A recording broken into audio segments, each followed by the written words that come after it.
Gentlemen of the jury, the prosecution is not going to get that man today. No, because I'm going to get him.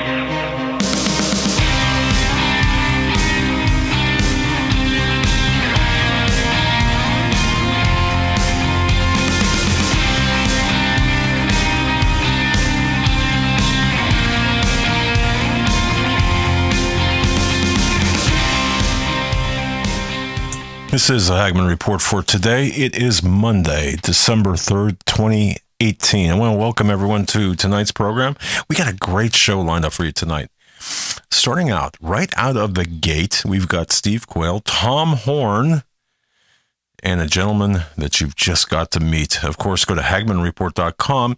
There you'll find the lineup for tonight. And at the top of hour 3, Peter Barry Chowka. Hey, buckle up. But out of the gate again, Steve Quayle, Tom Horn, and Justin Fowle. I'll just tell you who it is. The belly of the beast. And Tom Horn always pleases, as does Steve Quayle. And you're going to get a chance to meet Justin Fowle as well, of the Belly of the Beast production. This is going to be a great night. By the way, before we get started, I do want to mention this. If you're interested in attending the 2019 True Legends Conference, which I'm getting some, Eric, I don't know if I'm yeah, thank you very much. I didn't know if that was going out over the air or not. At any rate, every pre-order of the 2019 conference DVD sets, listen to this. Now, Steve Quayle had talked about this. For every order of the 2019 conference DVD sets, you'll get a tribute edition of David Flynn's book on Mars. Now, I don't know how many people are familiar with this book.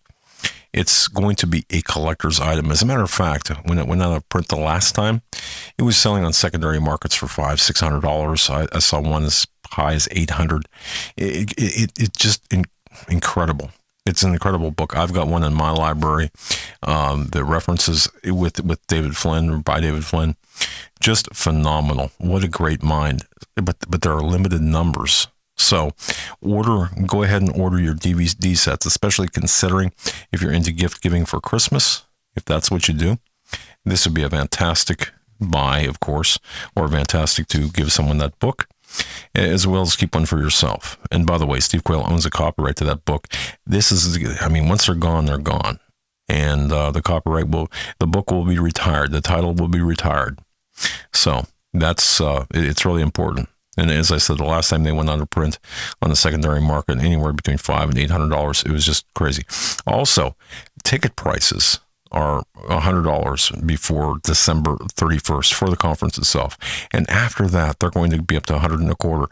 And the reason for that is really simple. It's pure economics. The venue charges certain rates until the actual numbers locked in, and the money changes hands. So order and save. Order early and save. Order before the end of this month. And again, think Christmas. What a great Christmas gift. Now, we believe that they're going to sell out months ahead of time. And one last thing. If you haven't seen this already, I was pretty intrigued by this. Go to Gen6.com. Gen 6 gear is available on Gen 6 online store. So if you're in the Christmas giving mode, gift giving mode for Christmas, Gen 6 store would be a good place to go. So I just wanted to mention all of that. And I think it's very important that people do take advantage of both the savings as well as the David Flynn book. My goodness. You won't be sorry, by the way. Looking at the book itself, when Steve had mentioned this, I had reviewed my copy. Man, is it worth it. Wow. And again, the Gen 6 store, and of course, ordering the tickets before the end of the month will help you. It helps Gen 6 as well plan ahead, but it'll also save you money. So that's that. And I want to thank everyone, by the way, who joined us on Patreon last night. Thank you so very much. It was a great program. Joe's off today, by the way, taking care of some moving business. Well, he's moving, so gave him the night off.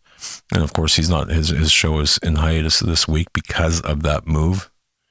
And of course, my show this morning resumed full steam this morning, and going to be continuing throughout the week, as it is going to be a tremendously heavy news week. All right. So with that, I'm very proud to bring on board Steve Quayle, Tom Horn, and Justin Fowle. Hopefully I'm pronouncing the last name correctly. And what I'm going to do, in order there, because I don't want a whole bunch of voices talking at once, I'm going to turn this over to Steve, and Steve can moderate the discussion. But to me, this is one of the most important shows, information-packed shows, especially given the events we see taking place worldwide. I explained it on HagmannReport.com briefly, but listen carefully to the elements that comprise the documentary that we're going to be discussing, or they're going to be discussing today. Listen carefully to what's going to be said. You're going to be amazed. So with that, Steve Quayle from stevequayle.com, my good friend, as well as Tom Horn and Justin Fowle. So, Steve, I'm going to turn it over to you.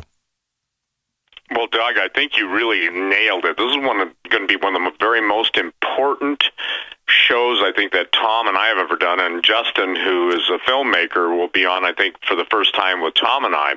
But I want people to understand why this is critical, and I'm going to give this statement. And I wrote this out just in prayer, to really help people to understand why this is relevant. And here's what I wrote. All occult symbolism, their icons, their secret society, all the coded messages were set up for the end times that would see the release and the return of the fallen ones and their offspring, the Rephaim. In essence, it was the blueprint and it was the will, it was the testament of the fallen ones for those who would serve them, have served them down through the ages. It was a blueprint for the return of the evil ones. In essence, it's the key to understanding the gates of hell that have opened. And so Tom has been spending his investigative life understanding with unique meetings set up in the heart of the beast, Washington, D.C. And with no further ado, I'm going to direct my first question, and I'll try and do this for both Tom and Justin's sake, to get it very clear. Now, Tom, take it until you're done with it, then hand it back to me, and I'll hand it to Justin, because I think this is so critical. So, we're talking tonight about some of the founding fathers, and that they were committed to the ancient and prophetic scheme to establish America, the new Atlantis, if you will, as a seat of the final empire. Go ahead and share your thoughts and set us up for that, if you would, sir. By the way, what a treat! You and I haven't been together for a while, and this is like a blessing to me, and I'm thrilled. Yeah, well, and I'm looking forward, Steve, to having you back at Skywatch here in January. Be talking about your conference and new book and some other things. And Doug, thanks for having me back on Hagmann Report. It's always a privilege to get to talk to your very informed and intelligent audience. And, of course, being able to do both the new documentary film and other programs with Justin. He is a super intelligent man, and his brother, super quality documentarians, filmmakers. Between them and Steve Quayle, it really sets the bar for filmmaking, in my opinion. I would also say the timing of this program really couldn't be better. I mean, anybody paying any attention, our nation is literally coming apart at the seams as the agents of chaos are pulling out all the stops to protect and shield the deep state. And more importantly, it's the cult objectives, which is what we'll be talking about tonight. I know you guys are aware that our mutual friend Jerome Corsi filed a formal complaint today with the Justice Department and the acting Inspector General over there, General Whitaker, I think, accusing the special counsel, Robert Mueller's office, of misconduct into the so-called investigation into the Russian election interference. And Corsi said in his filing today that Mueller's team have tried to pressure him into a lie, to admit that he lied about his efforts to learn WikiLeaks plans ahead of the release of the Clinton campaign, Chairman John Podesta's emails being stolen back in 2016. And Mueller evidently wanting him to say, admit, whatever, that he was a go-between between Assange and then different members of the Trump campaign, and was communicating that information about the upcoming WikiLeaks. And so now the special counsel and his prosecutorial staff have allegedly threatened to indict Dr. Corsi, put him in jail for what would essentially be the rest of his life. I think he's 80. If he didn't provide support for the false testimony that they were demanding. Now, why am I starting out talking about that? This is a personal interest to me because unknown to most people is the fact that I'm included in some of those 2016 email exchanges in which Corsi and I were exchanging private discussions involving the WikiLeaks discoveries and so on. So if Mueller's team is carefully combing Corsi's emails and creating a list of all of his contact interactions, then they're definitely going to find me in there more than a few times. And with the revelations that I published in the book Saboteurs, and then which we've expanded much more on in this new documentary film Belly of the Beast, it's really not unreasonable to expect that I, too, could be hearing something from the special counsel's office. I hope I don't, but it's very possible. Excuse me, Tom. Mr. Horn, I just want to say this. On HagmannReport.com, I'm not pimping out my own article, or my own report. However, there is, I did file a pretty lengthy report on HagmannReport.com. Since you mentioned what you mentioned, I too, am involved at the special counsel level. Okay, with respect to Dr. Corsi and his emails, we had breakfast in earlier this year at the National Press Club in Washington, D.C. We spoke about the emails. We spoke about his emails. He's also being accused of deleting his emails, and basically, I'm offering his attorneys, his legal counsel, exculpatory evidence based on a conversation that we had earlier this year. I just want to bring that up. But you are correct in saying that you too, you are within that web the special counsel is looking at. I can verify that. I can't tell you any more than that, but I can verify that. Well, I know it to be true, and of course, the book Saboteurs was written, I was writing that in 2016 ahead of the election decisions in which I was talking about the WikiLeaks. So anyway, bottom line is, it's very possible that will happen, but all of my interest in what was being disclosed in WikiLeaks, and oh, by the way, Corsi never one time ever in any of the email exchanges I had with him, not one time ever said that he had met Assange or that he had inside information about that. It always was perfectly in keeping with what he is saying publicly now, that as an investigative journalist, he was really just kind of, projecting and putting two and two together and diagnosing what he expected to happen, and he wound up being right. And that reflects exactly the kind of correspondence he and I were having back then. So I believe he's totally telling the truth. He doesn't have anything to hide. And what's frightening is to realize that we have, in the case of Mr. Mueller, somebody that seems to have just limitless power to pursue whoever they want to, and then to put them into a corner and threaten them with prison time if they don't, agree with whatever concoctions are put together that would make it look like Donald Trump had ties both not only to Russia but Assange, and that they were, dropping these email exchanges to hurt Hillary Clinton's chances in an election. And that's exactly what it looks like is happening, and I believe Dr. Corsi is telling the truth. Of course, as long as I've known him, he's always only ever been forthright and transparent with me, and I knew him all the way back when he was at WorldNet Daily. I was one of the first people he emailed privately when he told me he was leaving WorldNet Daily to become the, to work with InfoWars. So And hey, Tom and Doug and Justin, I would like to share something. We asked, and I believe that I forget which night we prayed for him, but I want to share something. Things change when people pray, and we prayed imprecatory prayer. I'm giving God the glory, and thank God that people take him serious.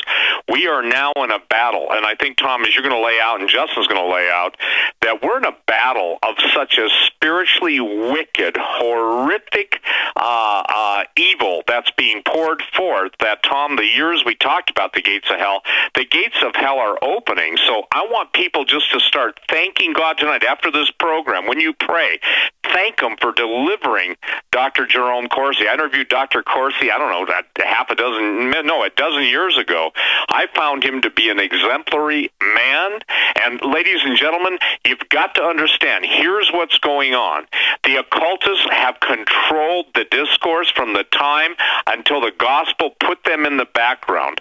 The background now is in the foreground. They are returning. It's the Isaiah 13 statement. And what we're seeing, Tom, you even on a program here years ago where it talked about the famous statement of the Cumaean Sibyl about the ancient ones would return. They were in essence, out of the picture, but now they've come back. And so I think it's important that people thank the Lord God of heaven for intervening on Dr. Corsi and begin to, again, thank him for exposing all the evil, because I'm on record, and this isn't to toot my own horn, and I'm not. I'm proclaiming the word of the Lord that God is going to reveal the sins of the leaders, and since they have taken control, everything they have accused Dr. Corsi, President Donald Trump, every single person pretty much who's been accused, Alex, Doug, myself, being Russian agents, it's what they did. And the horrific thing is unfortunately, the mainstream media controls the majority of the flow of information, so everything they have accused, quote, the right, the conservatives, the Christians of, they were guilty of themselves. And I believe that God himself is rising up to fight this battle, to reveal. God is the judge of the whole earth. Shall not the judge of the whole earth do well? And the thing is that people are going to see. What they do with the information is another story, but I think it's critical, Tom, that we bring that out, because you're talking about spiritual entities, spiritual wickedness, and I think God said, okay, you guys have read Ephesians 6, now you're going to see it and deal with it. In the natural, what's been hidden is now going to come forward. I think we've got Justin standing on. Do you want to continue, Tom, or do you want me to throw it to Justin? Well, we can go back and forth. Justin can weigh in. I would just, as far as Corsi, we can move past it. I just wanted to mention the fact that, Mueller may have started swatting a bee's nest. Corsi's in his 80s. He's at a point in his life where he doesn't care if you put him in prison or you don't. He's just going to be honest. And, filing his lawsuit today with, I think, 3 different departments of the U.S. justice system, and he's saying what nobody else yet has said. These guys are trying to get me to lie in order to concoct a story against Donald Trump. Now, why are they doing all of that? It's because Donald Trump is like a steamroller. You know what I mean?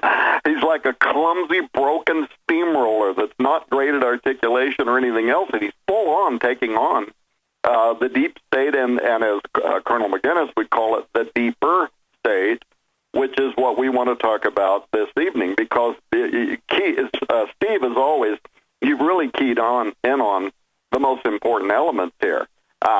You can turn the TV on every day, you can listen to the pundits and the talking heads and all the rest of it, but if you don't understand what's going on in the supernatural realm, if you don't understand what's happening behind all of this activity, then you are clearly missing the picture. This is more what the Apostle Paul was talking about when he said, at the end of the day, and these are, the International Tom Horn version, at the end of the day, we wrestle not with flesh and blood, but with principalities and powers and rulers of darkness and spiritual wickedness in high places. And the Greek meaning in those words there also imply the idea that these are supernatural entities that work in and through human government.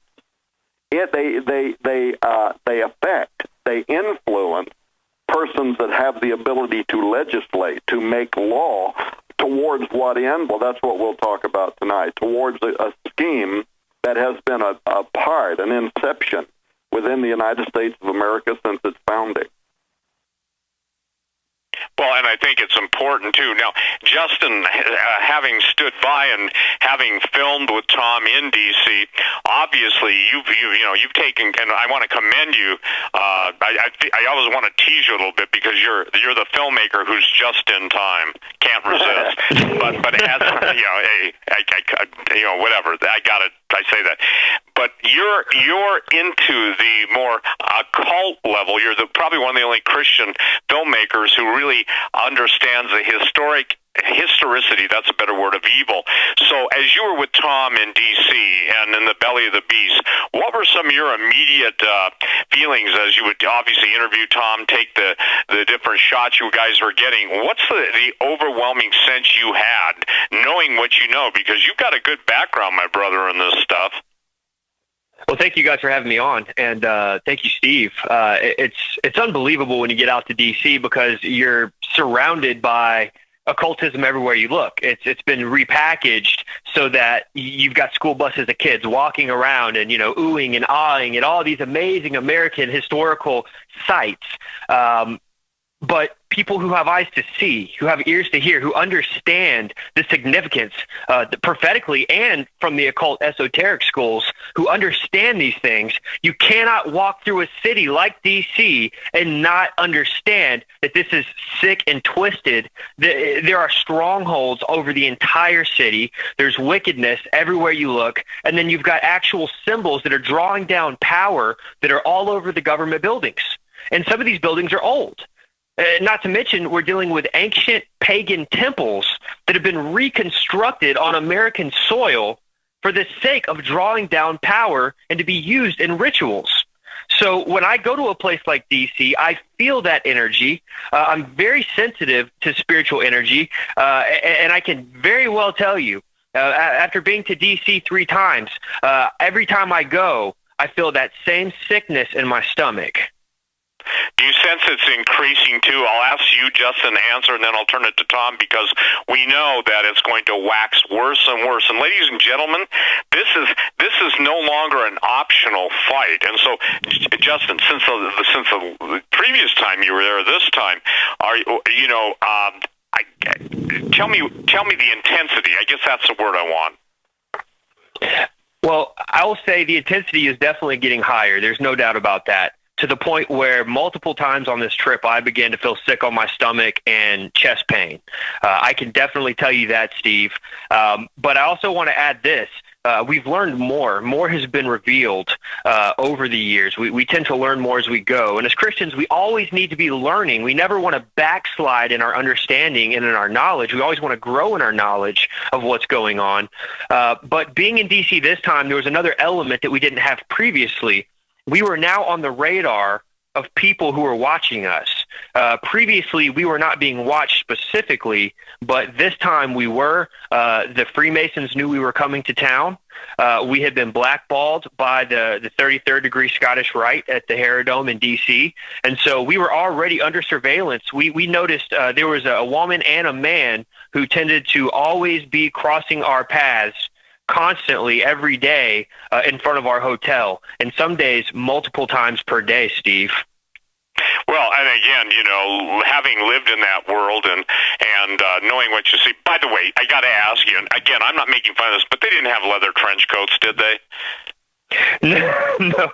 No, they actually were dressed up like business people, very much so. Or one guy looked like a college professor. Gotcha. Yeah, they were dressed Tom, up like go ahead. business people. Same question.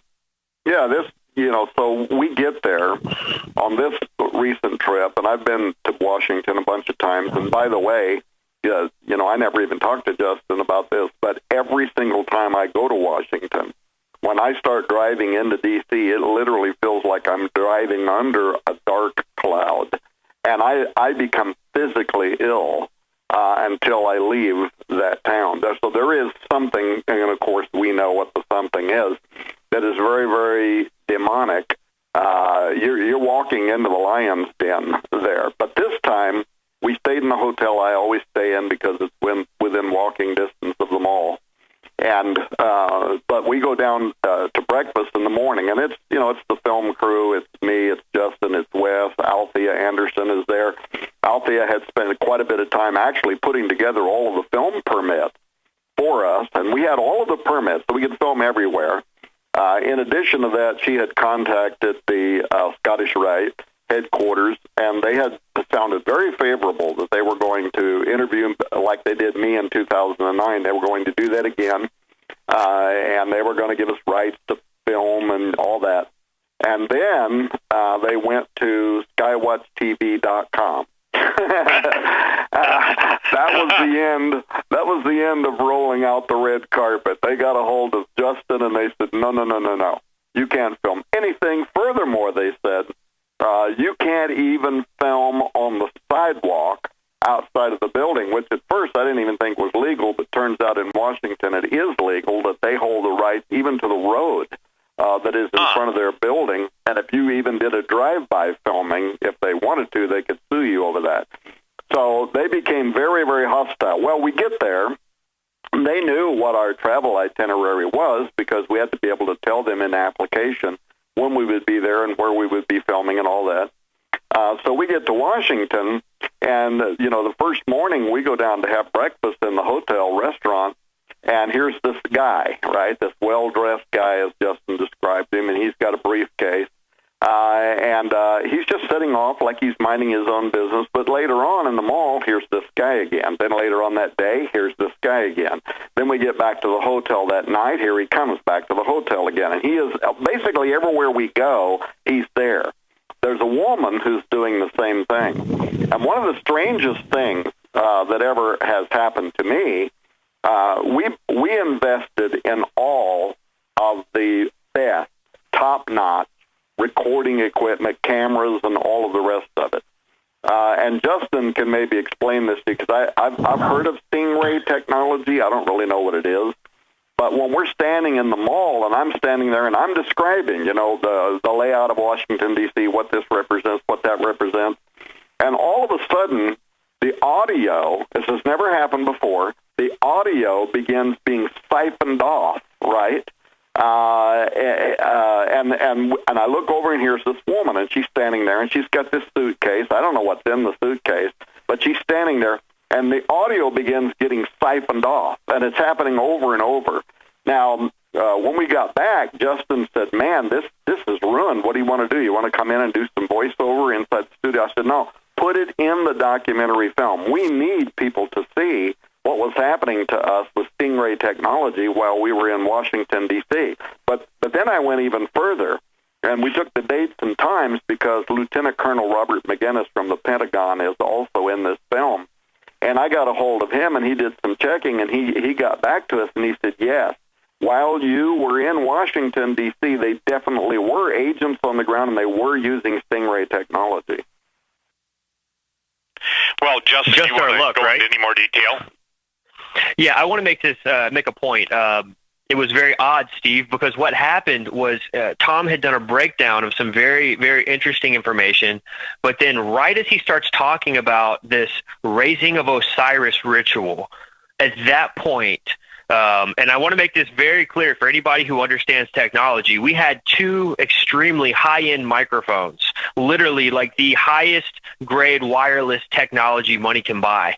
And we had audio running on two separate channels on two separate frequencies. Both of them at the same time were being hijacked. Like, that is unheard of. Well, so I just want to throw that up. I don't want to interrupt you because I used to live in that world, not as a spy, so all you haters out there, but I had a company called Countermeasures, okay, if you know what a countermeasure is. And what was interesting is that having, had companies that sold everything from scramblers to spectrum analyzers to you name it, kind of like the spy shop. When you see people carrying those briefcases, you got to understand, or suitcases, in order to do that, it requires a lot of power, but given what Colonel McGinnis was telling you, Tom, it seems like wherever you went, they had, in essence, you guys were under electronic counter-assault or total assault and countermeasures, because they were worried about something, and I guess not only worried, but they wanted to discourage you. Go ahead, Tom. Well, they wanted to discourage. We were totally under surveillance. We can assume what some of their motives were, but this was unlike any other trip that I've done in Washington, D.C. In 2009, when Nita and I went there, and this was the result of both a senator and also a member of Congress that had spoke to the people at the Harrah and had gotten permission for me to go. I know you remember all that story. I don't need to repeat it. Nita went with me. I'm glad I took her with me, because otherwise I think people later on would have wondered if I was being completely honest. But Nita, Nita. Well, absolutely. Plus, we did a show on it shortly after there. Yeah, and so, so I go into the Harrah on a private tour, not when the public was allowed in. It was before the public got to go in. Met with two 33rd degree Freemasons, and they were just seemed like the most pleasant guys on earth. They're answering all of our questions. They took us to every level of the the Harrah. We go up into, I think it's level 3, where basically the chapel room is, where the Grand Poobah and all of his 32nd degree initiates that are moving up to 33rd degree. They do the raising ceremony, all that. We're inside there. And I ask a question, because this is what I had been told by a congressman. And I'll explain this to listeners in a moment that may not understand the importance of this. You and I understand it, Justin does, Doug does, but there might be a lot of listeners out here that might not get why this is important, so I'll explain it in a moment. But I asked during that meeting in 2009, I said, is it true that at the inauguration of every American president, you conduct the raising of Osiris ceremony, in the same way that the ancient Egyptians would have done that at the inauguration of a pharaoh, for the purpose of incarnating the spirit of Osiris, or having that divine representation in your national leader? And when I asked that question, you could have heard a pin drop. Nita looked at me. Well, one of the guys got up, walked out of the room. These guys that had been chatty, suddenly had no words, right? And that I had just touched something that I'm not supposed to know. And the other guy just looks at me. Nita looks at me. She does this thing where you draw your fingers across your throat, like shut up and stop talking. A couple of minutes later, the other guy comes back in the room. He gives me what looked like 2 really old coins. He hands them to me. He said, take these. Well, I don't even want to take them. I don't know what they are. I've heard missionaries talk about, items that can essentially have spiritual entities attached to them in occultism.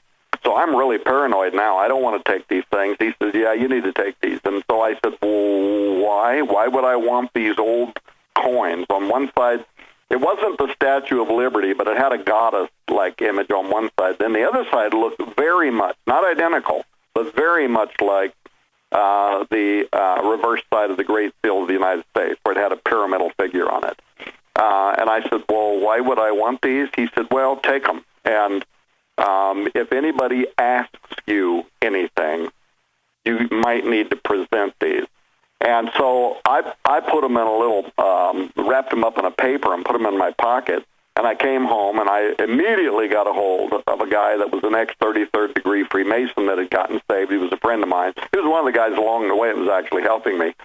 And I said, what is this about? And he emails me back, and he said, oh, Tom, he said, man, he said, that's really, really old school Masonry. He said, that's like back in the day when the Masons would identify each other by saying, do you have anything for the widow's son? And I said, well, what's it all about? He said, I think what it is your get out or get killed, a free card. I think what this is you raised an issue you're not supposed to be publicly talking about, but we're in a new day. The Freemasons are opening up. They want all these rappers and everybody else becoming Freemasons. They're becoming more transparent about their belief systems, whatever. But he said, bottom line is, he said, I think what that's for is if you get approached, if you're out there talking about this and you get approached and you present these coins, this is your get out of death free card. And, of course, those burned up in my house in 2011. But so in 2009, here I am. You know, they're talking to me. They're giving me the coins. They're doing all this stuff. Now we go back in 2017, 2018, early this year. And man, there is no friendship. They are telling us you will not be allowed anywhere near what we're doing, and if you try to film anything, and this was after they went to Skywatch TV, there is going to be Hades to pay. So it was a different day, a new day, and we were completely under surveillance on this trip in Washington, D.C., including the fact that they were using some kind of technology to hijack our audio.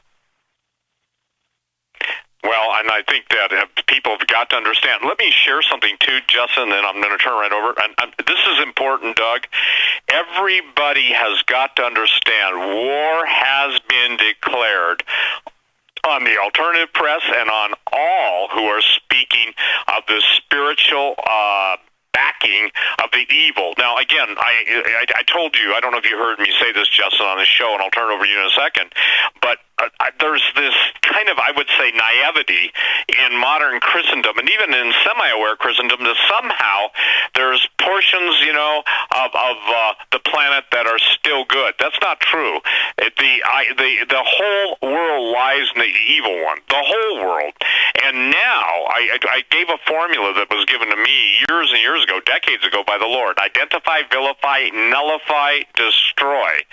And that's what's in process when they're openly antagonistic, and when they're all going to frame somebody like Dr. Corsi, who's, you know, a wonderful, wonderful man, integrity. When they're going after you, Tom, you know, and Justin, you know, the bottom line is, I think that everyone's got to ramp up and seriously ramp up their operational security. Nobody has to be afraid, but you know, I will tell you this: naive people usually end up in situations they wish they wouldn't have been naive about. Go ahead, Justin. No, that's exactly right, Steve. I feel like we're in a time on the prophetic timeline of where Christians are, they want to willingly live in denial. And I mean no disrespect when I say this. I love all of our brothers and sisters in Christ. I pray for the entire body of Christ. And I pray that their eyes would be opened and filled with all the wisdom and knowledge that we can possibly have pertaining to the times we're living, most importantly pertaining to Jesus Christ and the mystery of Christ revealed in us. But I pray that the church would wake up out of this whole mode of you know, deny. It's like they're just constantly in denial about so much of what's really going on. And you know, one of the things I've noticed is that with Trump being the president, you know, just because we have Trump in office does not mean that we should just go to sleep and, oh, everything's going to be fine. Trump's going to fix everything. We need to be praying for our leaders.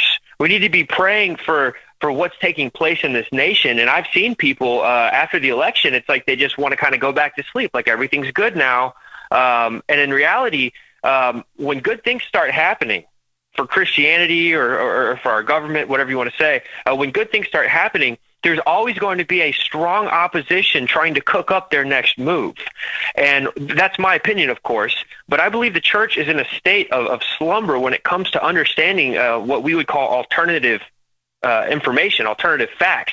It's ridiculous that we have to even say that this stuff is on the fringe. Like this is not fringe in my house. This is normal understanding of the times and the seasons. But I want to point something out about D.C. When we consider that this city was created, and it takes a lot of research to see this, but when we consider that this city was created, it's like a Vatican City. It's literally much like the Vatican, but it's been created from its layout, its infancy, all set up for this last days revival of the mystery schools, this last days return of the gods, this last days resurrection of their false Christ. And we see this stuff going all the way back in these esoteric prophecies. I want to make a quick point here, if I can, that this idea of the Western Hemisphere, many people have seen the old maps, and in a lot of old maps, you basically got two big circles side by side. You know what I'm talking about, Steve? Yeah. I mean, that's how the worlds were. I actually am an old map collector, Ortelius and stuff, so I do understand that. And so you basically have these two circles side by side, and then you've got on the right side, you've got all these continents, and then on the left side, you've got the Western Hemisphere practically. And I'm just basically giving a quick rundown of this.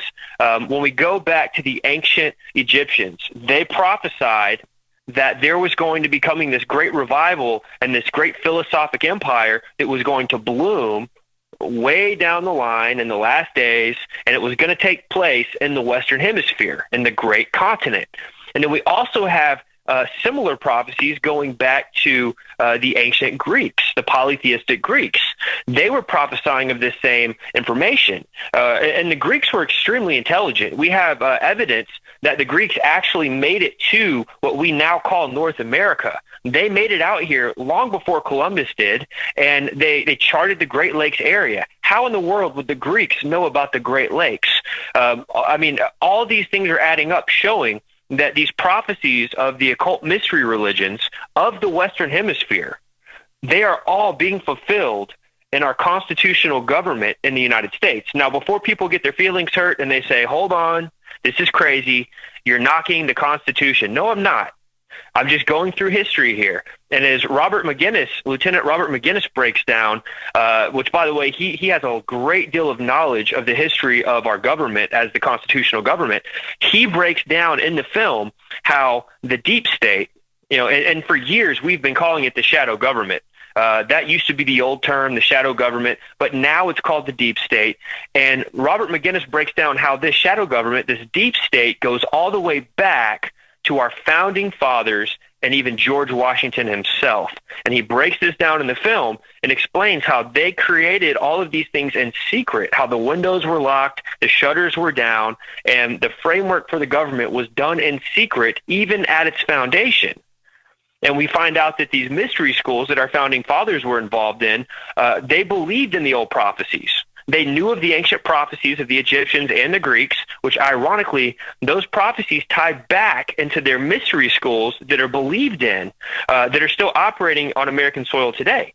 So that's why we see Egyptian religion and some of the polytheistic Greek religion incorporated into the mystery schools that have created and are continuing to run the strong arms of our government.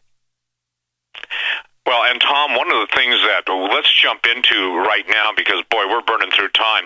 I just sent you the link from the Wizard of Oz. Let's talk about the whole, if you will, how everything is connected to the myth of Osiris and the significance of that for the future. And let me just read this quote. Dorothy, and to, obviously the wizard, why can't we go with you and see all the crowned heads of Europe? Do you know any, Professor Marvel? Oh, you mean the thing, I never do anything without consulting my crystal. Let's go inside and I'll show you.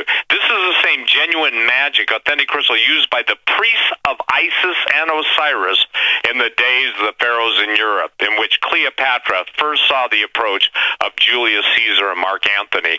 Most people don't know that that exists in the original black and white version of The Wizard of Oz, but explain to people Osiris, and again, it's critical. The Egyptian theme will come in. You mark my words, just like I said, Mars after Antarctica. Watch the Egyptian theme that Justin just detailed come in. So let's talk about this. Is so critical because it has to do with everything. Yeah, okay. Well, let me follow. I don't have my computer in front of me, so I'll have to look at the interesting email you just mentioned in a moment. I've heard something about that before, but I've never read it, about the Wizard of Oz. And so to follow up on what you're talking about, to follow up on what Justin was talking about, the role that the mystery schools played in the founding of this country, so when we get to Osiris in a moment, I want to say this. We did uncover new Osirian, very important, disturbing, never before disclosed information that is central to Washington, D.C. Astonishing info, really. It's in the documentary film. I want to describe parts of it in this program tonight. But let me explain for those who they don't now know what we're even talking about. What does Osiris, Isis, what in the world does any of that have to do with the United States of America? So, first of all, and very quickly, as many as 44 of the 56 signers of the Declaration of Independence were Freemasons, but they weren't just Freemasons in the general sense of the word. They were of a European bent. They were guided by an occult vision of that was kind of coming out of a group of small but very powerful men that saw this Western Hemisphere as the location where this ancient prophecy of the Western Hemisphere could be established that ultimately would give rise to the new golden pagan age. We could go into the whole list of all these founding fathers who were dedicated to setting aside the continent to an Atlantean scheme. It was kind of incorporated in Sir Francis Bacon, the English philosopher and occultist, his Rosicrucian novel called New Atlantis, which portrayed kind of a utopian vision that the European secret societies were obsessed with, wherein a world government and a new world order was going to be established based on this enlightened grandeur of ancient Atlantis. And we go into a lot of this in the film. People can document this for themselves if they want to. All these presidents that were part of this plan. And look, with all respect to some of the Christian, I don't even know what we would call them. They're kind of pseudo-historians that are out there saying that America was indeed based as a Christian nation. That is just simply not based on facts. It's not based on empirical evidence, and it's actually easily refutable. Washington, Monroe, Jackson, Polk, Buchanan, Johnson, Garfield, McKinney, Theodore Roosevelt, Taft, Harding, Franklin Roosevelt, Truman, L.B. Johnson, Ford, all of these people were Freemasons who were dedicated to this plan that is, it's actually encapsulated on the Great Seal of the United States of America, and that is directly related to the mythos of Osiris and Isis and the prophecies of the Kume Sibyl about a final golden pagan age that would be seated on this continent, they believed. There were non-Freemasons that were also committed to that plan. Benjamin Franklin, which we go into in the film, Paul Revere, Edmund Burke, John Hancock, John Adams, Alexander Hamilton, Thomas Jefferson, for crying out loud, numerous others. So they were friends of the Brotherhood. And they might have been Freemasons. They didn't state that they were. But the whole point is, from the founding of this country, there literally was a plan. And, when people, I was on the Jim Baker show not long ago, and I think him or Lori asked me, they said, well, we had a historian on the show. He was talking about America being founded as a Christian nation. So I went into a lot of reasons why that wasn't true. And I said, but what I like to say is that America certainly was not founded as a Christian nation, but America became a Christian nation in spite of the occult interest, at least for a long time, of these players in Washington, D.C. But the problem is they may be covert. They might be working behind the scenes, but they have never for 1 second. And the Christian, by the way, of today could learn something from these people in terms of their never-ending dedication to a long-term objective, which they have never turned their back on. That's, by the way, the reason we were being observed in Washington, D.C. this time around, because, I think in 2009 they thought, oh, this guy, whatever, he's look at Tom Horn, he's cute, he's out there. But since then, Steve Quayle, Tom Horn, the Hagman Report, we've been bringing a lot of this stuff to light, and now we're not just, these guys, they're interested in whatever. Now we've become kind of a threat to the organization. And that's Corsi, you, me, all the rest of it. That's why we now are, under the microscope. So, well, I just want to insert one thing there. The point is that the wheat and the tares are going to grow up together. But the truth, the Bible, and I want to commend you both, and especially you, Tom, obviously, but the righteous are as bold as lions.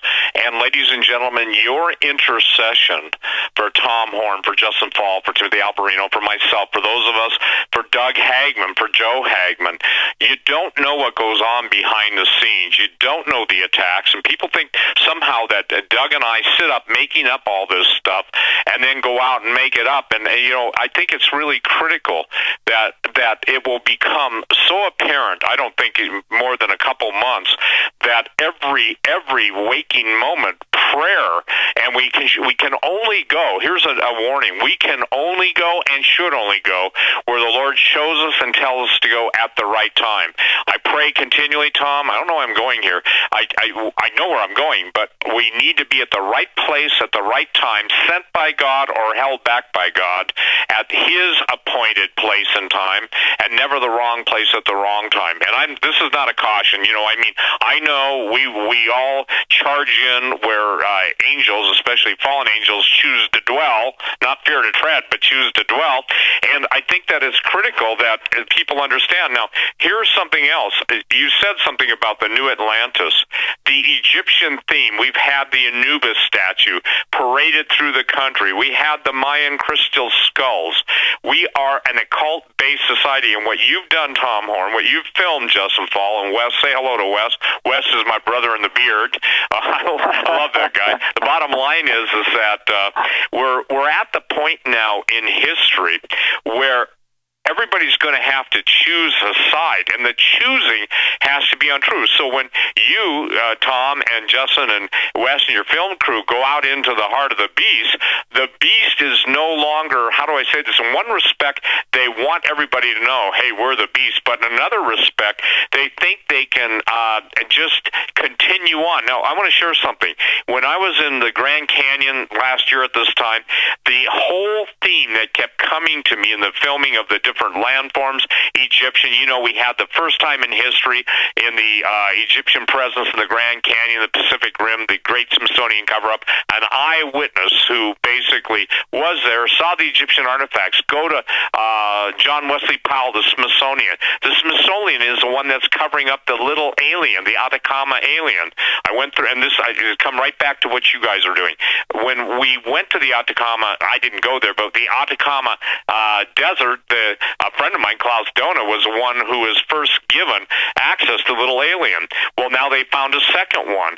And if you look up every embryo book you can find, human embryo, human development, human even mutations and mutagenic embryos, nothing has complete rib cages developed, skeletal features, cheekbones, complete phalanges and metacarpals, all the stuff that makes us us.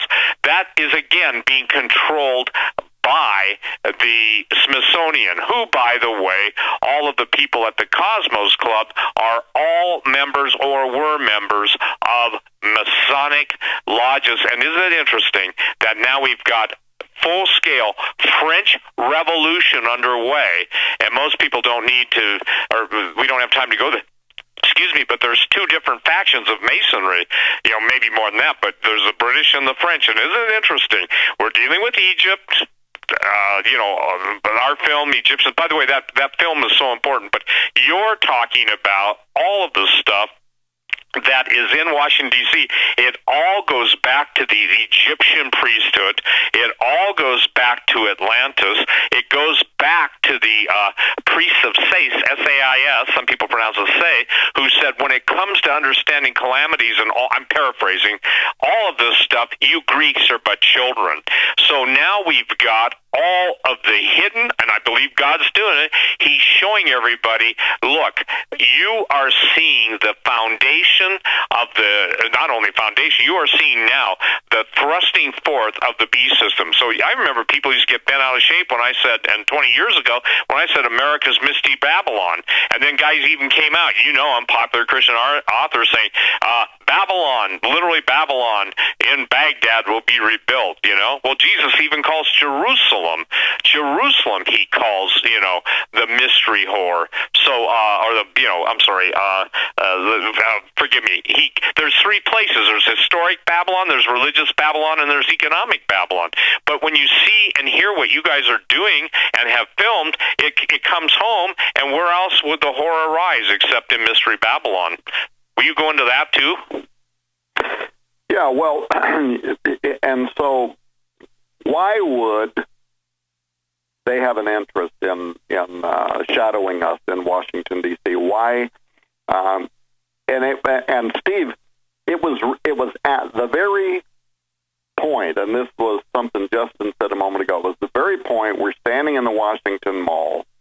I've got the huge obelisk to my back. I've got the dome to my forefront, and I'm kind of pointing back and forth, and I'm talking about where did this symbolism come from, and the fact that most people that are walking around there inside the mall, and we did have a group of people stop and start crowding around us and listening, don't have a clue that sitting right out there in the open in Washington, D.C., and by the way, also at the Vatican, is this ancient magical diagram.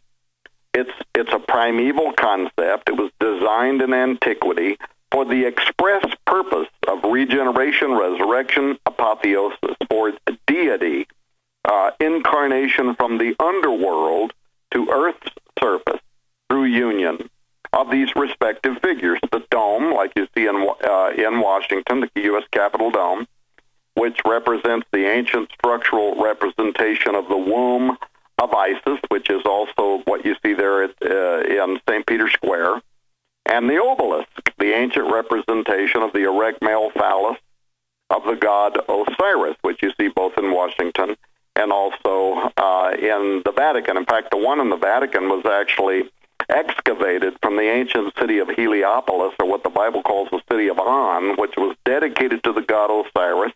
The obelisk in St. Peter's Square still has all the etchings of the god Osiris on it, right? Hey, Tom, at this point, look. Hey, Tom, I think we got to take a break. Yeah. Okay. We're up against a hard break. Folks, you're listening to Steve Quayle, Tom Horn, and Justin Faul. Folks, if you want just a fantastic deal, go to skywatchtv.com. That's skywatchtv.com, and check out Belly of the Beast. You're listening to the Hagmann Report. We're going to be right back. Stay with us. 3 minutes, network break.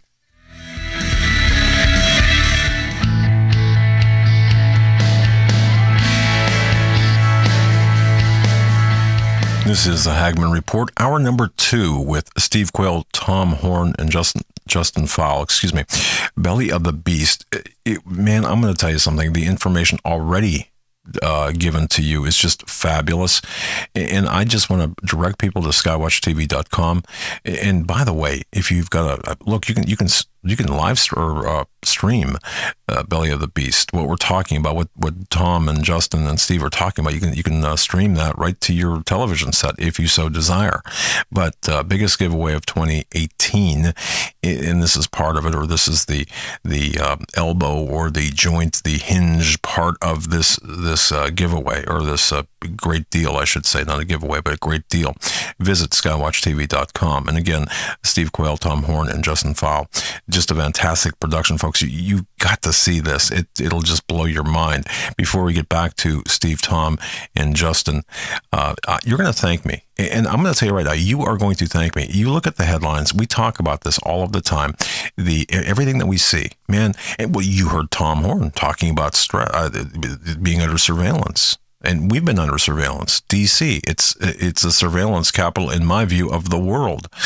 But let me ask you a question for everyone out there. Are you suffering from sleepless nights due to anxiety, stress, or insomnia? Are you dependent on medication to help you stay calm and get to sleep? Now, if you've been listening to our show for a while, you've probably heard of Michael Terrell.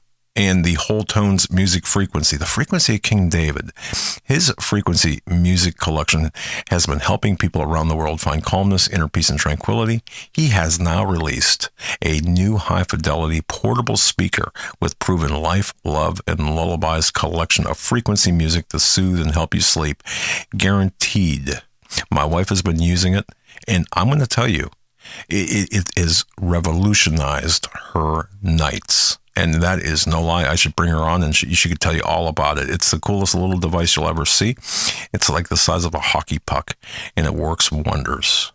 Whole Tones 2, that's Whole Tones, the number 2 sleep, or Whole Tones 2 sleep, include almost 3 hours of specially composed music to help you get 6 to 8 hours of sleep anywhere you go. Hotel rooms, Washington, D.C., for example. It's guaranteed to work or your money back. You can't beat that.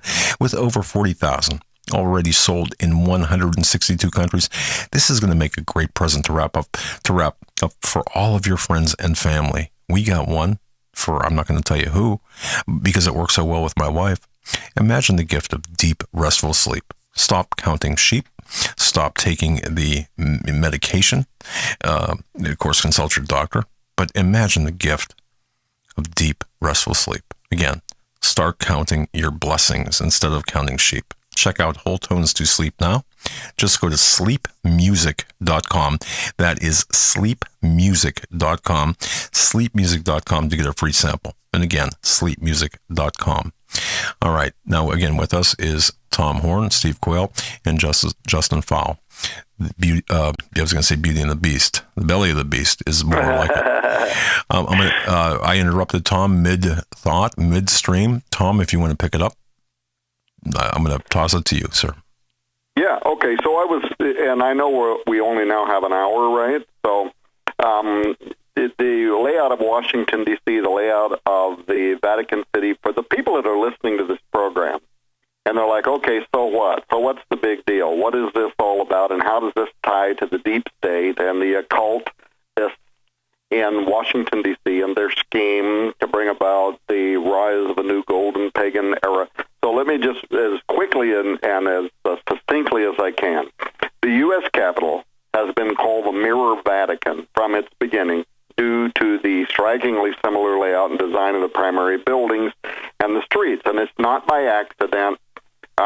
You can read all about this even on the Library of Congress website. Read the article called The Most Approved Plan, how Thomas Jefferson wanted Washington, D.C. to be based on the old Roman pantheon and dedicated to all pagan gods. That's what it says on our own government website. So we go into all of this in the documentary film.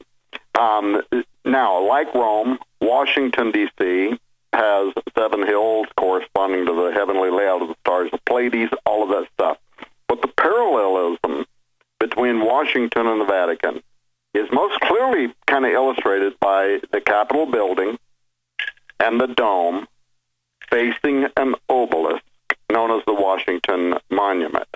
At the Vatican, St. Peter's Basilica, in the Vatican you have a dome facing a familiar obelisk. Both of these were, by the way, according to their own official records, including at the Vatican, fashioned after the Roman Pantheon, the circular domed rotunda, dedicated to all pagan gods. So what is this layout all about? Now, go back in, Steve brought this up earlier, I'll explain it just as quickly as I can. Go back into ancient Egyptian mythology. And if you went to any important site in ancient Egypt, you would see a dome, which represented the ever-pregnant belly of Isis, facing an obelisk in the courtyard on the outside. What are these symbols about? Why were they important to Egypt? It's based on the myth of Osiris. Now, the myth of Osiris, very quickly, was this, that Osiris, he's this very powerful god, his jealous brother Seth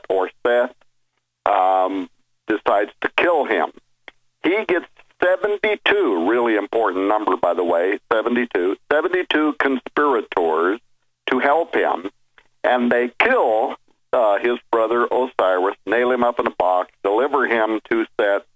Seth chops his body into 14 pieces and throws these pieces into the Nile River. They float down. Some of them get hung up on the limbs of the tamarisk tree in Egypt. Bottom line is his sister wife, Isis, the queen of magical skills, she goes up and down the Nile River.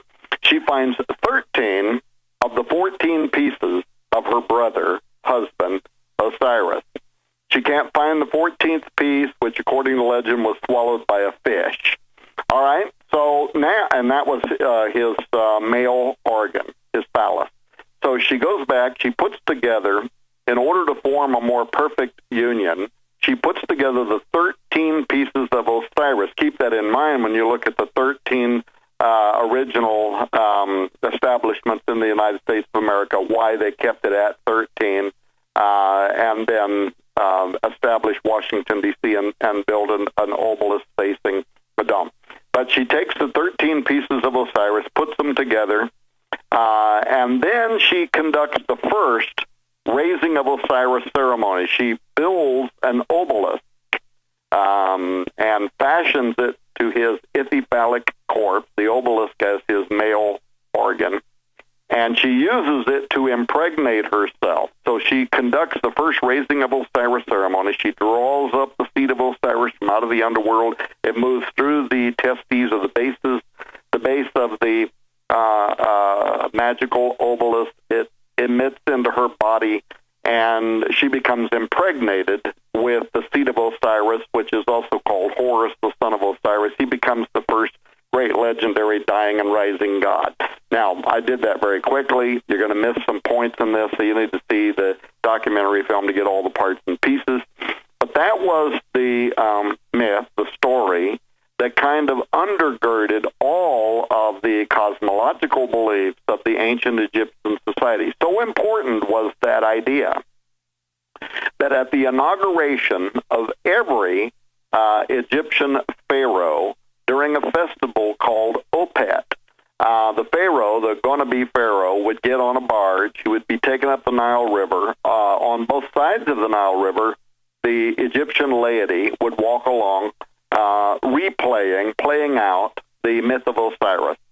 Now, he would be taken all the way up to the largest religious edifice ever built, the Temple of Amun-Ra at Karnak, literally hundreds of miles square. Astonishing. But he would be taken there to the belly of Isis, the sacred domed temple. And he would go off the barge, he would go inside this domed temple. Now, what would happen? As he is standing there and he's looking out into the courtyard at an obelisk, which represented the male phallus of Osiris. He's standing there looking at the male the obelisk. The Egyptian magicians, and by the way, we know these Egyptians had occultic power, because when you read the book of Exodus and Moses goes into Exodus, let my people go, these Egyptians were able to replicate many of the miracles that Moses did by the hand of God. So the rod turning into a serpent, all of it. So we know that they had supernatural or occultic power. Well, these priests standing inside that dome during the festival of Opet, they would conduct this same ancient ritual, the raising of Osiris, which would draw forth the seed of Osiris from out of the underworld as Pharaoh standing there, looking at the obelisk in the courtyard in the mall. It would magically emit into the domed temple where he's standing, and suddenly he would become transmogrified. He would become the living Osiris, and all of Egypt would celebrate. He went in the temple of man, he came out, he's a god, and now they have divine representation. Now, fast forward to this current day. At the inauguration of every American president, what happens? He stands inside the U.S. Capitol dome, the dome of Isis, and I'll prove that to you in a moment, looking out into the mall, into the courtyard, at the largest obelisk of its kind ever built, 6 inches tall, 6 inches wide at the base along each side of its foundation. And as he's looking at it, guess what's going on? Across town, 13, that's a really important number, blocks from the White House, The modern Egyptian magicians, the 33rd degree Scottish Rite Freemasonry, guess what they're doing inside the Haradome, inside their chapel room? They are conducting the raising of Osiris ceremony.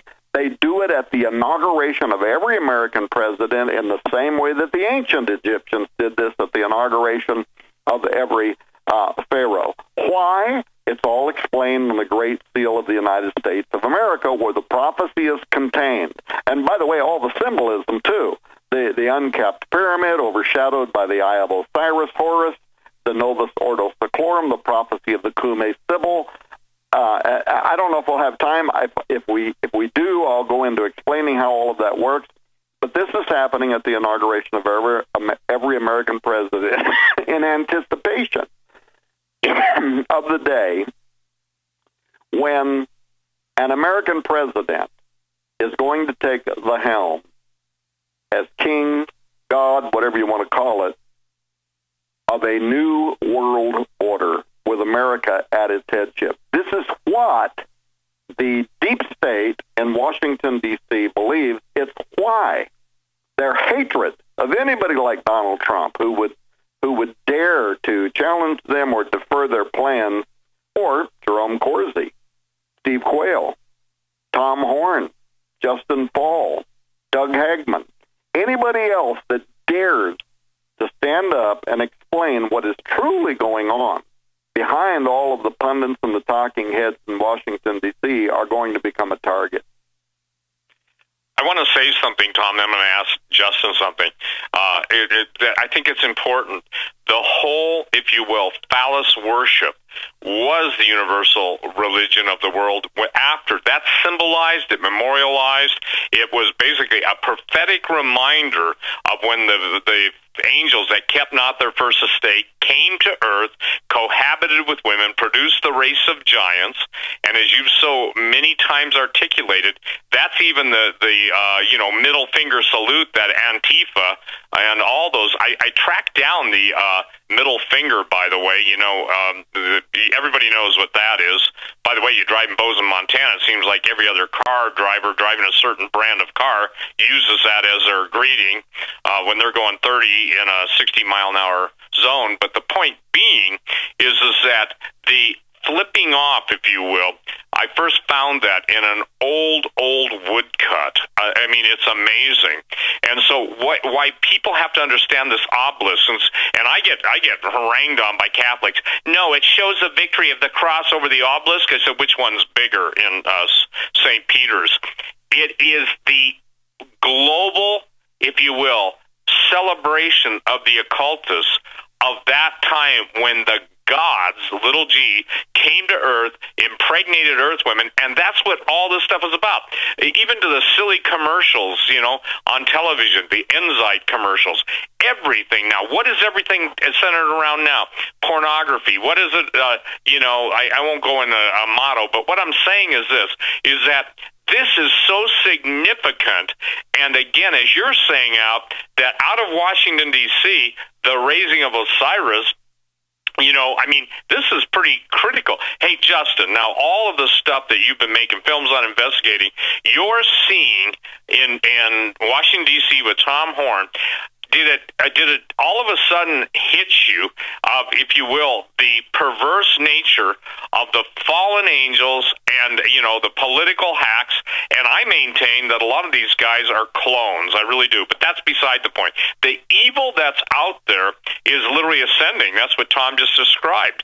As you beheld the Washington Monument with its dimensions, etc., and as you guys were being spied upon, where they used to not really care, now they care. Did that give you a sense, or did it trigger something you say, boy, it must be getting near, because we're stepping someplace that really seems to cause them, meaning the occultist anguish? Go ahead. Yeah, absolutely. You feel that, instantly. And as Tom said, Tom never one time told me that he would be getting a sick feeling as he was entering into the city. There was no collusion between Tom and I. That was the first I ever heard him say that. But I told you previously in the show tonight that I began to feel sick on my stomach multiple times. And I get that quite a bit. the last concert that I went to, a lot of demonic activity was going on, and I began to get that same attack of sickness, chest pain, and anxiety.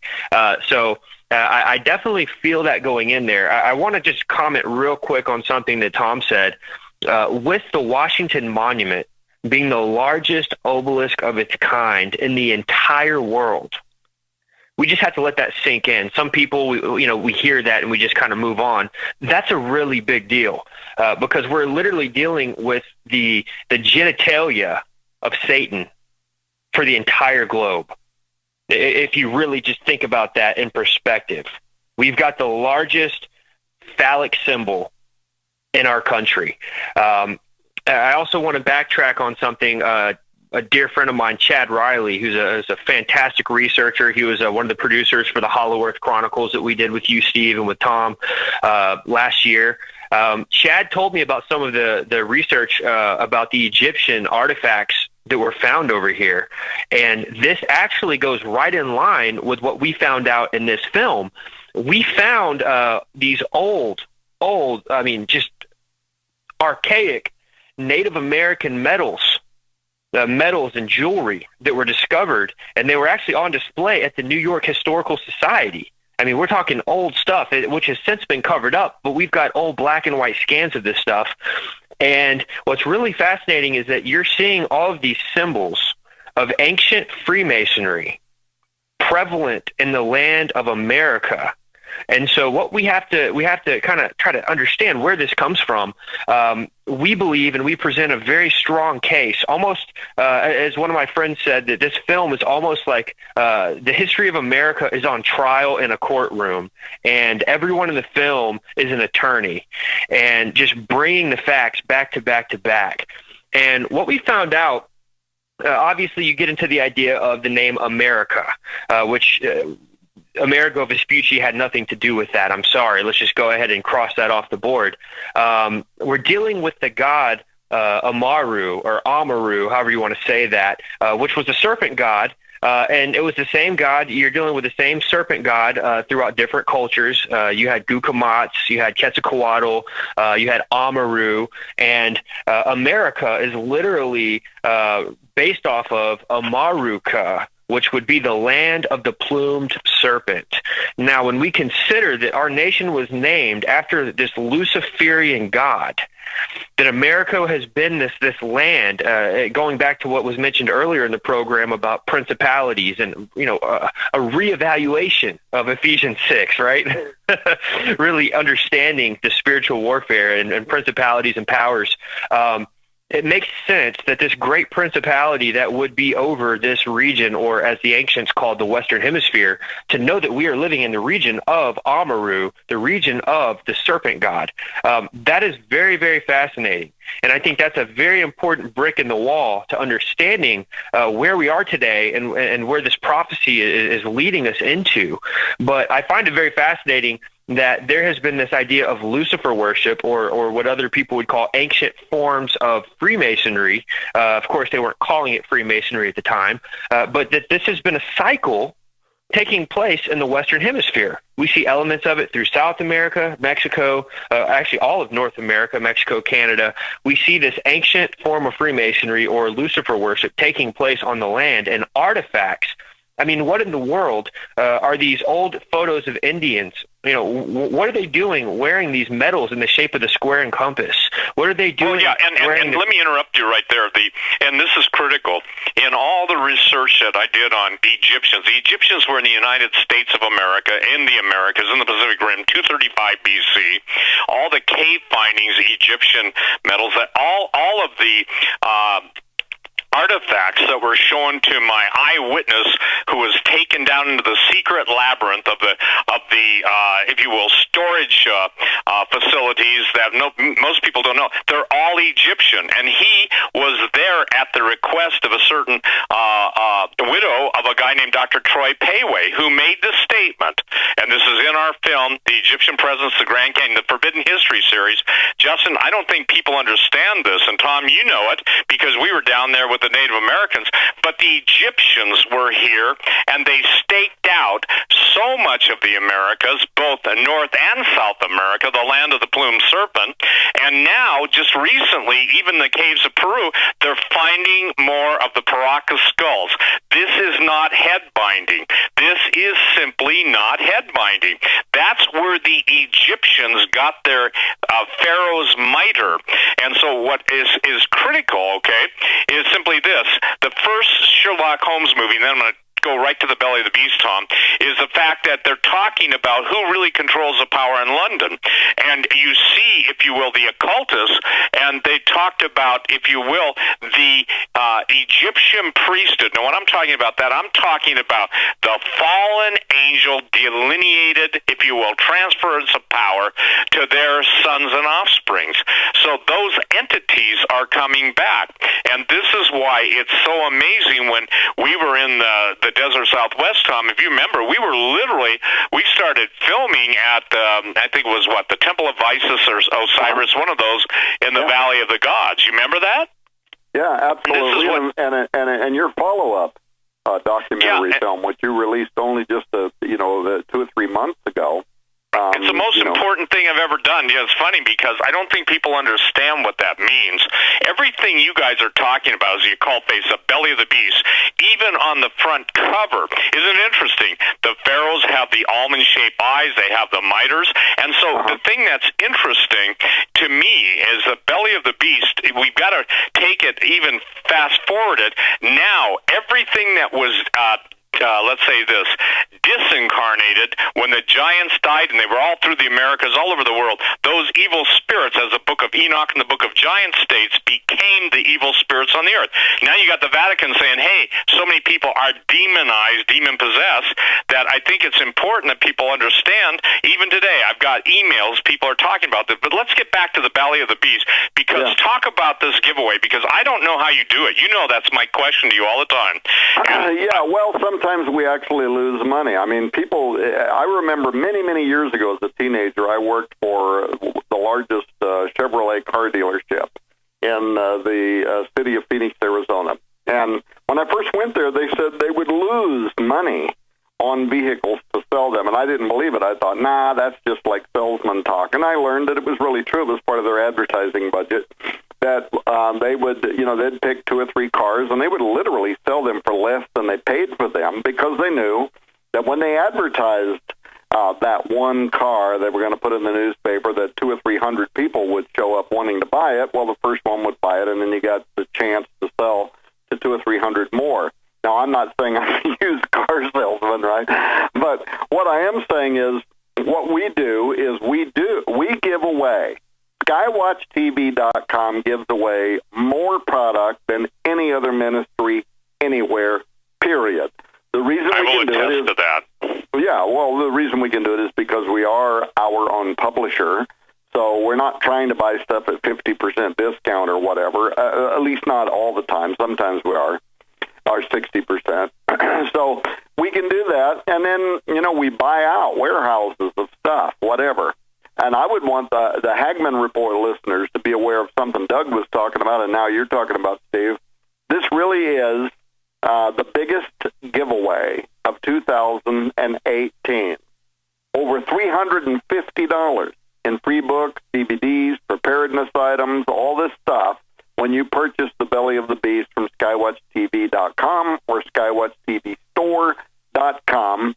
And, of course, this is just in time for Christmas. So if people want to get the new movie anyway, the best deal anywhere, SkywatchTV.com or SkywatchTVStore.com. And you're going to get all this stuff you can either keep or you can give it away as gifts to other people. It's all brand new stuff. There's nothing wrong with it. It's not defective. It's not seconds. It's all brand new stuff.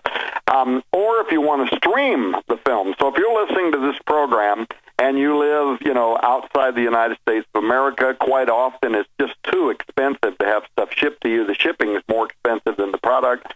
If you want to stream the film in high definition, you can also find the link to do that at SkywatchTV.com. Now, I want to jump back on this because I know this next 30 minutes is going to go by really fast.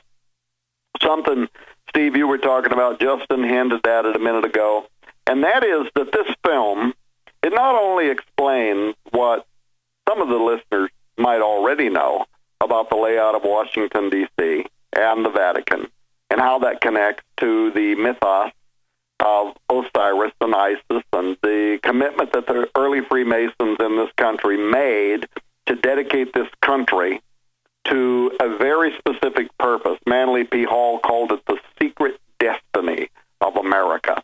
And that would be to establish an Atlantean continent that would become the location on which the God of the world, the King of the world, would rise in the end times to oversee a new golden pagan age. That's all the prophecies on the Great Seal, all that. We probably don't even have time to explain that in detail tonight. People can get the documentary film Belly of the Beast, and they can learn all that history. But there's new information in this documentary, something I've never talked about on any program before, something that, as far as I know, I've never seen in any book or documentary film before. And it's something that Justin hinted at a few minutes ago, and that is that this film produces evidence of several items that are critically important. For instance, that there is an underground obelisk in Washington, D.C. Now, everybody knows the one above ground, and as Justin said, biggest one in the world. And it was built to be that big so that, by the way, when the sun rose up over Washington, D.C., it was the sun god Ra. This is ancient Egyptian supernaturalism again, that it would be the very first thing that the light of the sun would fall upon and heat. This is masturbatory magic. So it was built that way on purpose. But a lot of people don't know that there is an underground obelisk. Now, we document this, and as far as I know, this is the first time in a movie or a book or anything else in this film. We show you exactly where it's located. We show you exactly where you can go and stand literally on top of the manhole under which it exists. Now, why is this important? It is a small scale replica of the Washington Monument. In other words, it is an Osirian-style obelisk, and it is below ground. It is exactly 12 feet tall. Now, why is that important? Because 12 is the biblical, but also the occultic number of perfect government. So there were 12 apostles, 12 patriarchs, and so on in the Bible.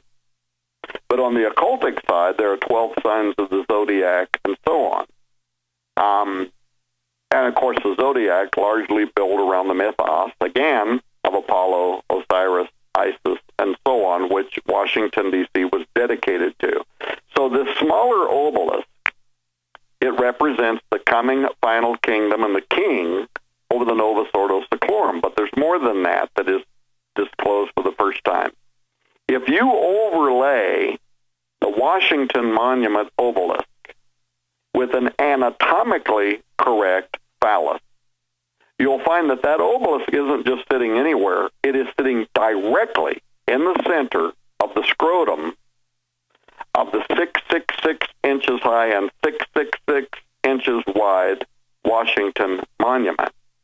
Any occultist anywhere worth their salt could explain this. This is applied magic.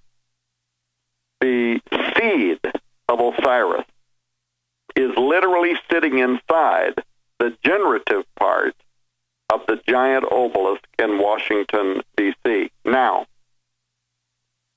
because we're conducting a $10,000 giveaway contest plus a shopping spree contest, and people that want to know more about that, they can go to skywatchtv.com and they can read about it. But if they want to participate in that contest, they need to hurry because we're going to post the final anagram, the final hint, on December 11th.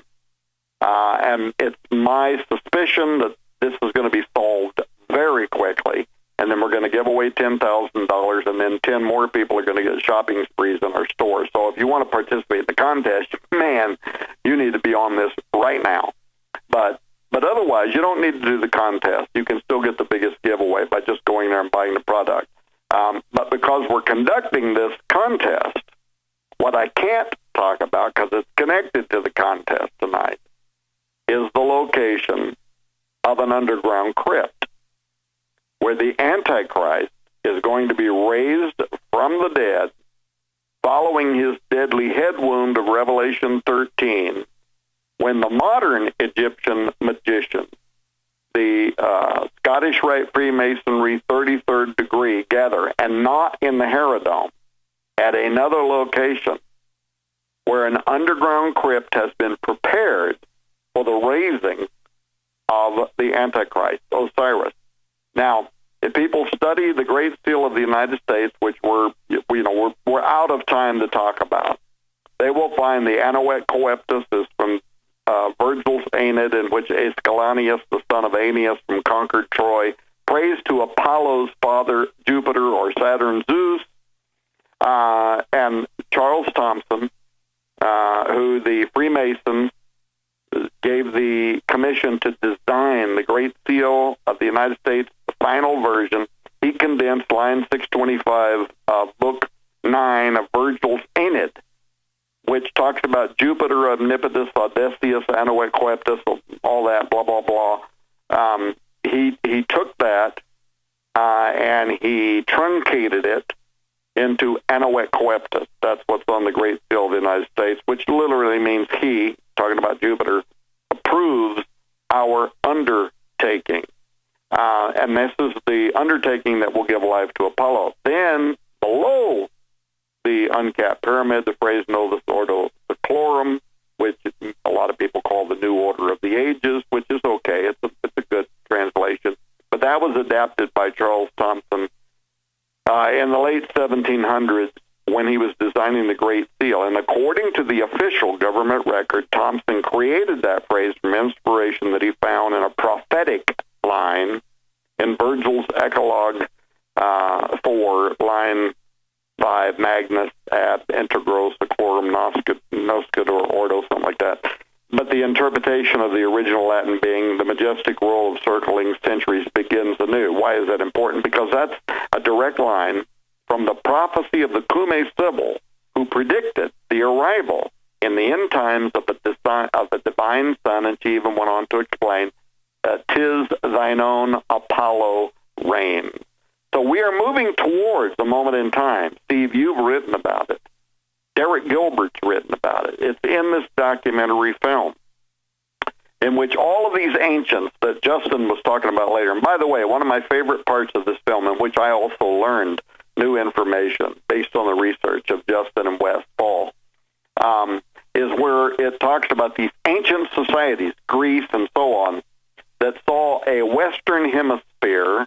And when they showed the location, they were talking about what today we would call the United States of America, in which they saw the establishment of a continent that would give rise, finally, to the rebirth of a new golden pagan age in which the gods would return to the earth. So this is all on the Great Seal of the United States. Roosevelt, his VP, Henry Wallace, they all wrote about it. Henry Wallace wrote about it in his biography, that they saw the Great Seal of the United States, especially the backside. In fact, Wallace said that this is why Roosevelt decided to put the backside, the obverse side of the Great Seal on the left on the U.S. $1 bill instead of the right, which was kind of against protocol. But he did it because he wanted that to be the first thing that people would see, and it left Americans with the idea that that was actually the superior side of the Great Seal. But anyway, Anuet Coeptus, Ordo Seclorum, the uncapped pyramids, the all-seeing eye, which all occultists, including Freemasons, have admitted is a prophecy of the coming of a final world order over which a revived Apollo is going to rule over the world. Now, why is that important to Christians? Because two places, at least in the New Testament Scripture, talks about the Antichrist. But look at the language. Paul says he will be the son of perdition, and this is the Greek word Apollo. He will be the son of Apollo, a revived Apollo. Book of Revelation 17:8, and the beast will rise up out of the bottomless pit and enter into, Greek word Apollo. So the New Testament tells us that this prophecy that is on the Great Seal of the United States of America is in fact going to happen. And this character who's prophesied on the Great Seal, who rises up, is going to be the Antichrist. America was dedicated since its inception. Now, they don't, the Freemasons, whatever, they don't think of this character as the man of sin. Why? Because they reject Jehovah altogether. They think he's the evil God that rose up to suppress, all of the true spiritual people that only want the best for the world. And the only way to do that is, the real God, Apollo, he's got to rise up now and destroy the followers of this evil God, Yahweh. That means Christianity, i.e., go back to the beginning of this program. Why is Jerome Corsi, Steve Quayle, Doug Hagman, Tom Horn, Justin Paul, why are we being surveilled? Why are we being oppressed? Why is Christianity being oppressed throughout the United States of America? Because we are moving towards a prophetic moment in time. Belly of the Beast hopes to inform individuals about what's going on in our world today. Well, and I think it's important, ladies and gentlemen, because after Branson last year, the transhuman and hybrid age, I made the statement, after the 15th, after Branson was over, everything would change and nothing would be the same, and the word natural or normal will no longer apply. Every single day, Tom, whether it's the weather, whether it's revelations such as this, and it's something that's context. The content of what you and the Fall Brothers have put into this video and the research and of everything you've done basically is content. Now, the context of time and the evil that's been released on the earth, now people cannot avoid it. Now it's not future tense. It's happening now. And that's what I was trying to basically, ask. It's not about the evil. Everybody knows, everybody who's ever been to Washington, D.C., I would say, except maybe students on a trip, the evil there is basically a supernatural evil. And when we're told in the book of Revelation, woe unto you, inhabitants of the earth, that basically your enemy, the devil, has come down amongst you having great wrath, for he knows his time is short. There's a shortening of time and a speeding up of time. So let me ask you you know me, Tom, I want to ask you the bottom line question. Given with what you know now on this, and I'll ask Justin the same thing, how do you see it playing out time-wise in reference to the fact that President Trump obviously has been used by God to put a dividing line, if you will? There's people choosing sides, but also to be, as I call him, the God's prosecuting attorney. Like him, hate him, that's irrelevant. If God chooses him to do something that God wants done, it's going to get done.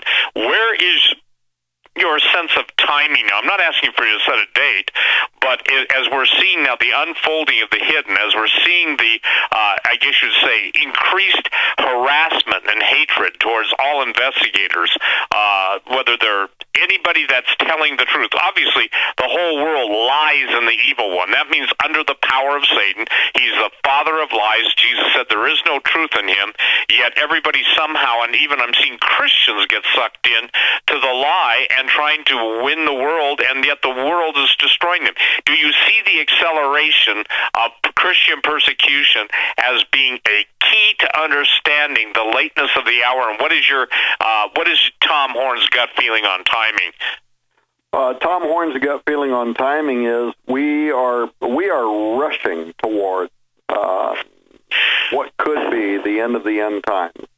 Now, why do I say that? Well, one, watch the film Belly of the Beast, because it goes into, why is the Bible bound in a magic 666 square in the testes of the Washington Monument obelisk? Why is all that stuff there? What is it that they're planning to do? But past 2020. Hillary Clinton's handlers already saying that she's planning on running for president in 2020. 2020 she'll be 72. 72, as you know and I know, it's like the most extraordinarily important number in all of occultism, because it's the number of the cosmocrators, the fallen angels. And, I'm looking at the clock right now. I think we're just totally going to run out of time. We're talking about applied magic from some of the most important people and most powerful people. These are the people behind the scenes. So when you're looking at what's happening with Donald Trump, what's going on with, Mueller, if you can't look behind that and see the chess players in Washington, the power brokers, there's probably nothing I can do for you. You're only seeing the superficial. You're seeing the skin level of the game. What we're really talking about is a supernatural entity, an evil, uber powerful, uber intelligent.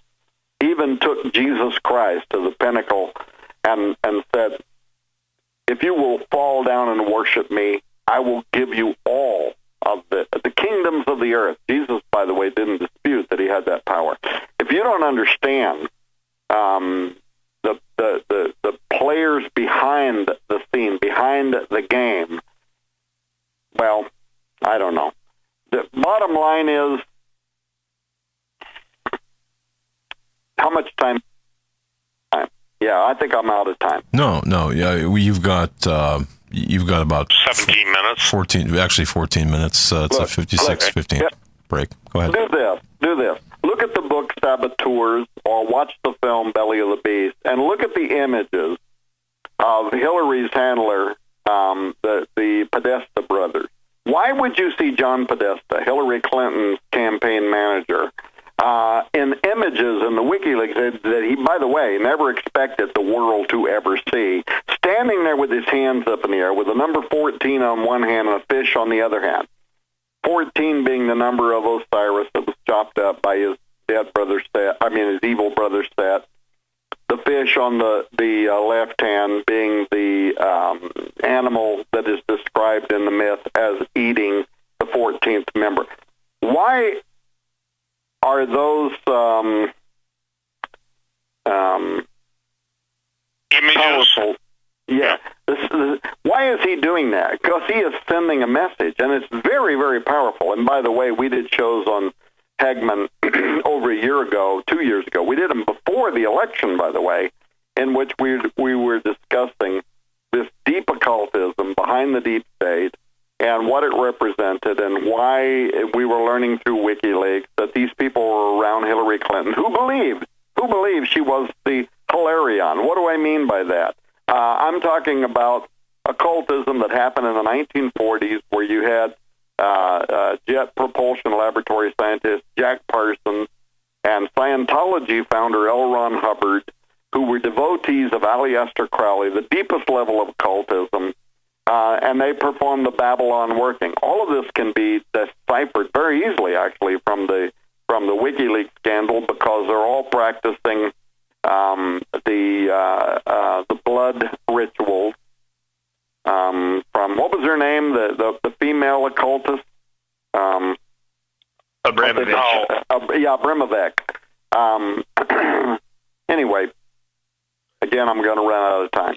You can easily see that they believed that the Babylon workings, which was conducted in the 1940s from Jack Parsons and L. Ron Hubbard, were connected to Hillary Clinton. How so? Because L. Ron Hubbard and Jack Parsons conducted these sex magic rituals in the 1940s, in which they were trying to bring through a dimensional vortex into our reality, the archetype divine feminine, the whore of Babylon. And so they're doing all these rituals. Well, Parsons believed that he and Hubbard accomplished the task. And actually, in his own biography, he writes a celebratory statement in which he says that they accomplished their goal through sex magic and they brought through the Whore of Babylon into our reality, and that this female entity would grow up to be an internationally recognized feminist, but more importantly, she would help give rise to the Antichrist. Now, in 1947, he said they accomplished this task, she was born. Now, this gets really kind of interesting. If he was correct, then one would expect that a female child was born on Earth in 1947.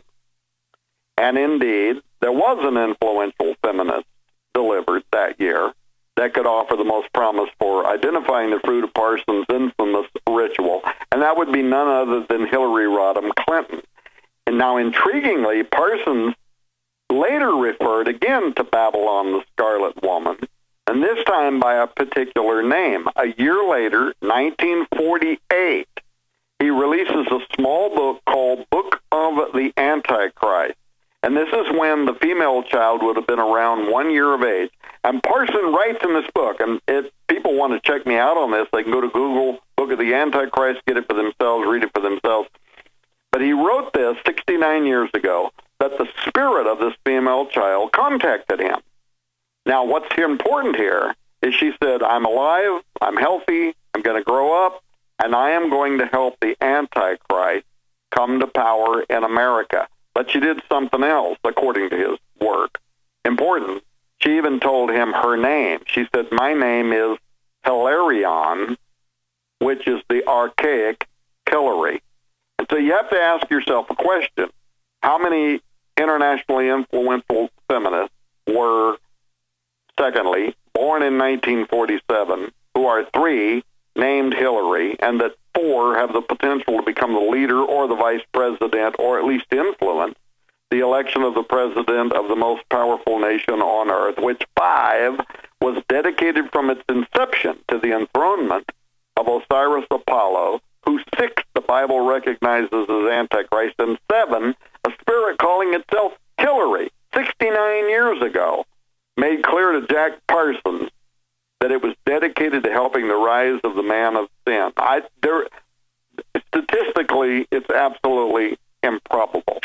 There's no other person on the earth. And then what this does is it explains why the people around Hillary Clinton, the Podestas and others, why they believed, right or wrong, why they believed that she was this individual. Now, her handlers have said she is going to run for president in 2020.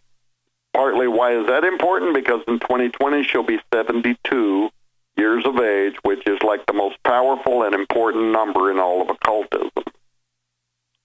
I think it's important, too, Tom, that the leaders of the world give their power unto the beast, and with all the shenanigans and the multi-billion-dollar bribes, and nobody could be hidden that way unless they had that occult ritual, magic, and power, you know, and I think that's something that people have got to keep in mind. It's funny, isn't it? All the occultists and all the witches, warlocks, all of the Satanists, all these people believe in the power that their Lord, and I'm saying little Lord, Satan, Lucifer gives them, yet the Christians still don't have the power of Pentecost, or let's say this, the drive of the early church to confront this in a spiritual realm. So when I see that they give their power unto the beast, every world leader basically came and bowed down to her at one point or another, and now the entire Justice Department, the military, not all of them, but she's got a supernatural hold that just would make me say the whole world lies in the evil one, and unfortunately it's not hilarious, it's Hilarion. Go ahead, Justin. Well, this your original question, Steve, had to do with this timeline, and you know, so many movies that have come out, like Hollywood movies, where they're going to resurrect the ancient vampire or the ancient god, or you know, what have you, this return of an ancient entity.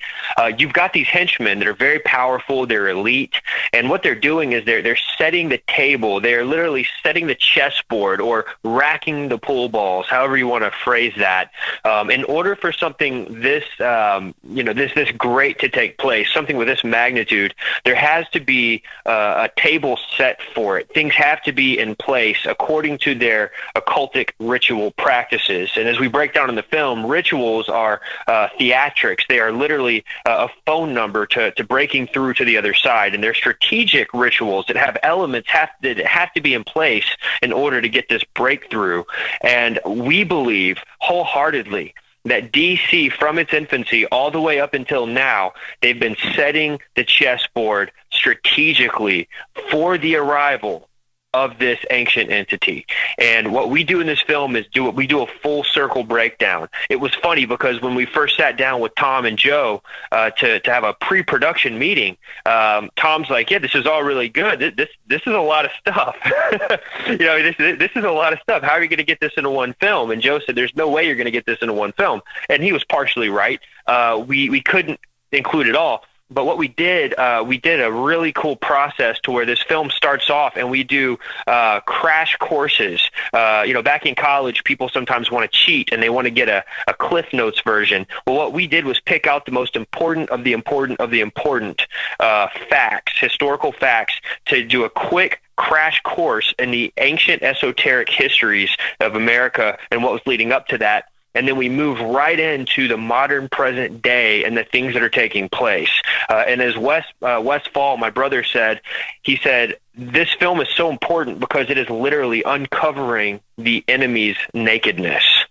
And that is a great way to look at this film. It's going to make some people uncomfortable, but at the end of the day, this film, we're bringing together United Nations insider, Carl Teichrieb. We've got senior Pentagon analyst, we've got Russ Dizdar. We bring together people who have done an amazing amount of research into these ideals that have been building this nation. And furthermore, the thing I really want to say, this film gets deeper and deeper and deeper. It's like you're in the first chapter and you're like, wow, this is heavy. And then it just gets deeper and deeper, and it's literally building such a strong case for everything taking place. And so I really can't stress the importance of the information. And I recommend that people not only get the DVD, but to watch the film in HD online. They're going to own it. I want to make this clear. When you buy the film on Vimeo, you have unlimited access to the high-definition version. And if you're anything like me, you like watching things in high definition because of the detail. And we have a lot of documents and very rare images that we put on the screen, rare footage. And so to be able to have that, to access it anytime you want in high definition, that right there is a jewel. But having the DVD gives you something you can take around and share with your friends. You can share it with your pastors. You can help get the word out for the times that we're living so that Christians can better be equipped. As the body of Christ, we have got to know the times, but also be equipped. But I'll say, Steve, it's unbelievable where we are on the timeline. 100 years ago, the best theologians probably could have had no idea the amount of information we were going to have today to better understand the timeline. And I think that we are definitely getting close. The table has been set for the resurrection of this ancient entity. And I think as Christians, we have to be watching, and as the scripture tells us, we have to occupy until Christ returns. And I think that's important. Occupation. We have to have this spiritual occupation, being rooted in Christ Jesus, knowing that we are fighting a war daily.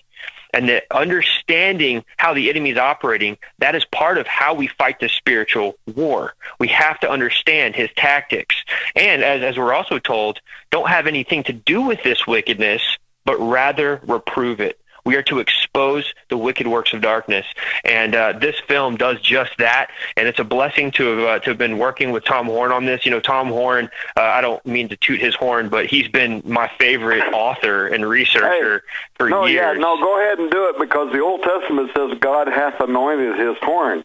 So, well, listen, Tom, I want to echo that, because I always think of Steve McQueen and Tom Horn, and that's still my favorite movie, and we'll talk someday about that on the air. Look, but anyway, ladies and gentlemen, this is so critical. And Doug, how long do we have? 1 minute? Yes, sir. Yeah, this is so critical. This isn't just interesting history. Understand, every everything now is in play. Everything. That which is hidden is being revealed. That which you don't know can not only kill you, but it can keep you from fulfilling God's perfect will in your life if you choose to just say, I don't want anything to do with it. You don't have to worry about going to the battle. The battle has already been brought to you. It's on your TV screen.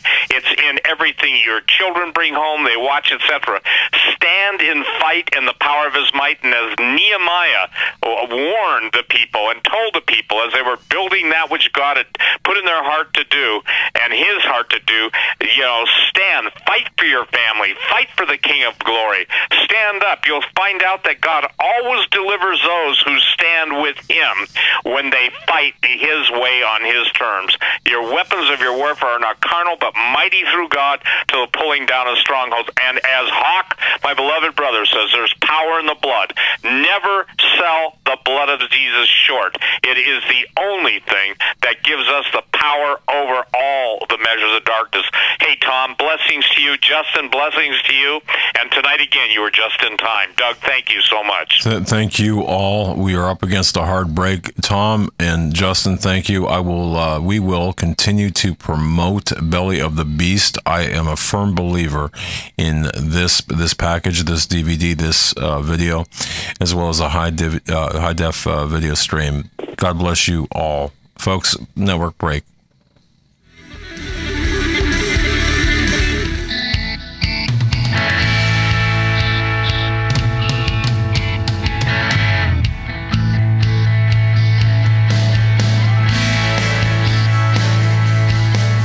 This is the Hagmann Report for today. It's Monday, December 3rd, 2018.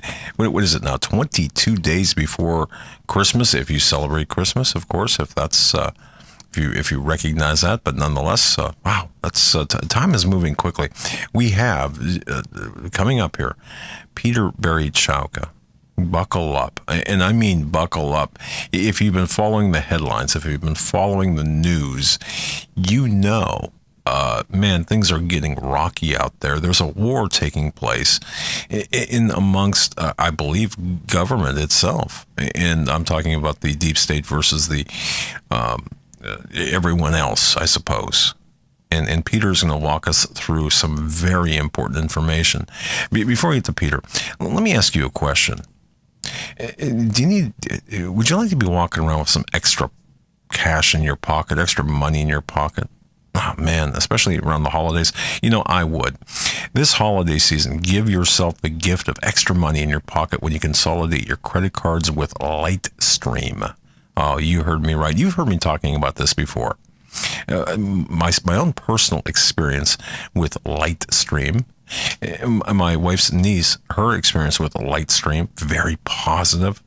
Lightstream believes that people with good credit deserve just a great interest rate. You can get a credit card consolidation loan with rates as low as 6.14% APR with AutoPay. And have you checked your credit card rates lately?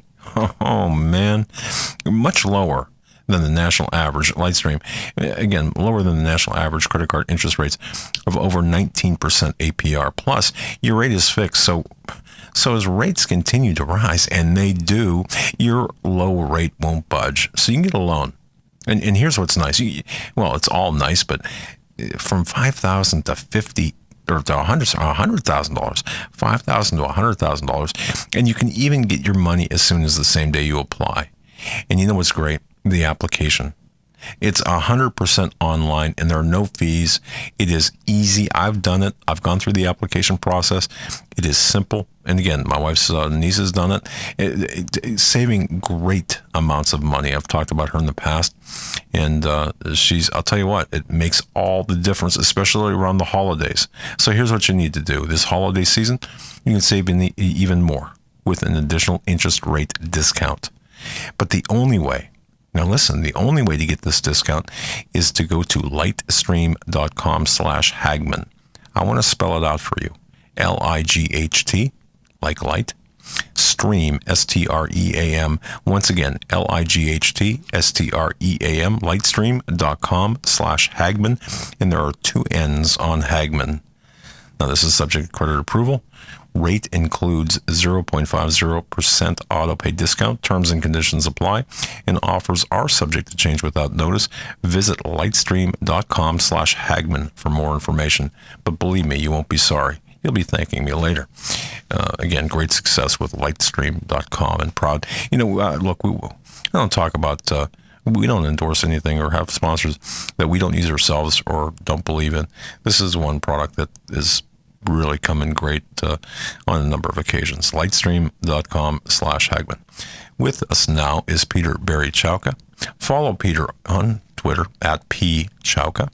I'm going to tell you, tweets retweeted by President Trump, retweeted by many prominent individuals, always good for information. Author at HagmannReport.com, American thinker, Epic Times in the past. Just a fantastic journalist. You know him, Peter Berichowka. Peter, welcome. Thank you, Doug. By the way, your audio is breaking up really badly, so I'm wondering how I am coming through. Am I sounding okay? Yeah, you're sounding fine. I don't know what. Yeah, you're fine, sir.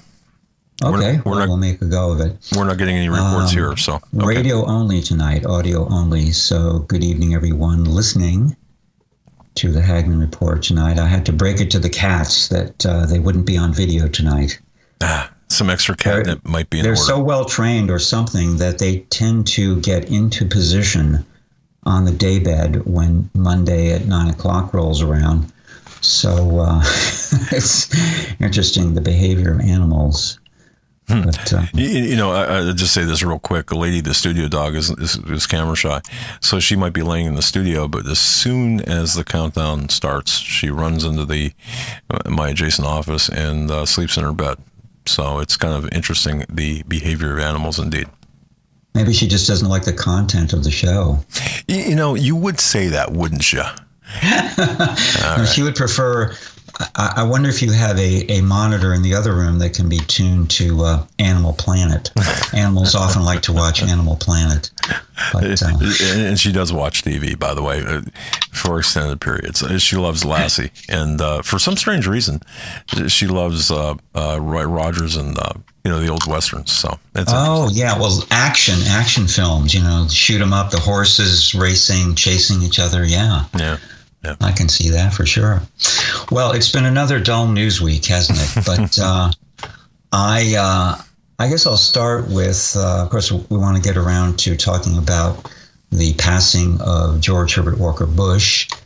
But I became involved with a story this week on Fox News's presentation of Season 2, Episode 1, of their series Scandalous. And the backstory on this is part of the interesting nature of this whole undertaking.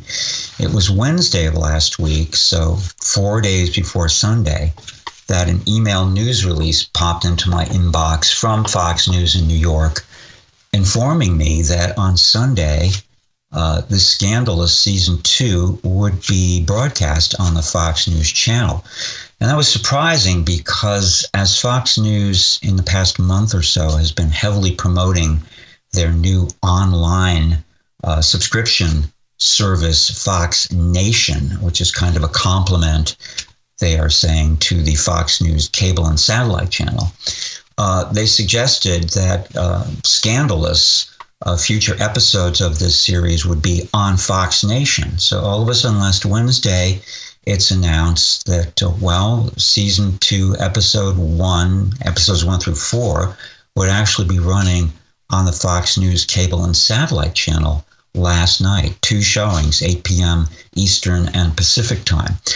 And I was very interested in this from the outset because the first season of the Scandalous series, which ran on Fox News in 7 episodes from last January through March, every Sunday night for 7 weeks, was about the scandals of Bill and Hillary Clinton through 1999, when Bill Clinton was impeached by the House of Representatives and underwent a trial in the U.S. Senate, where he was acquitted of the 4 charges of impeachment.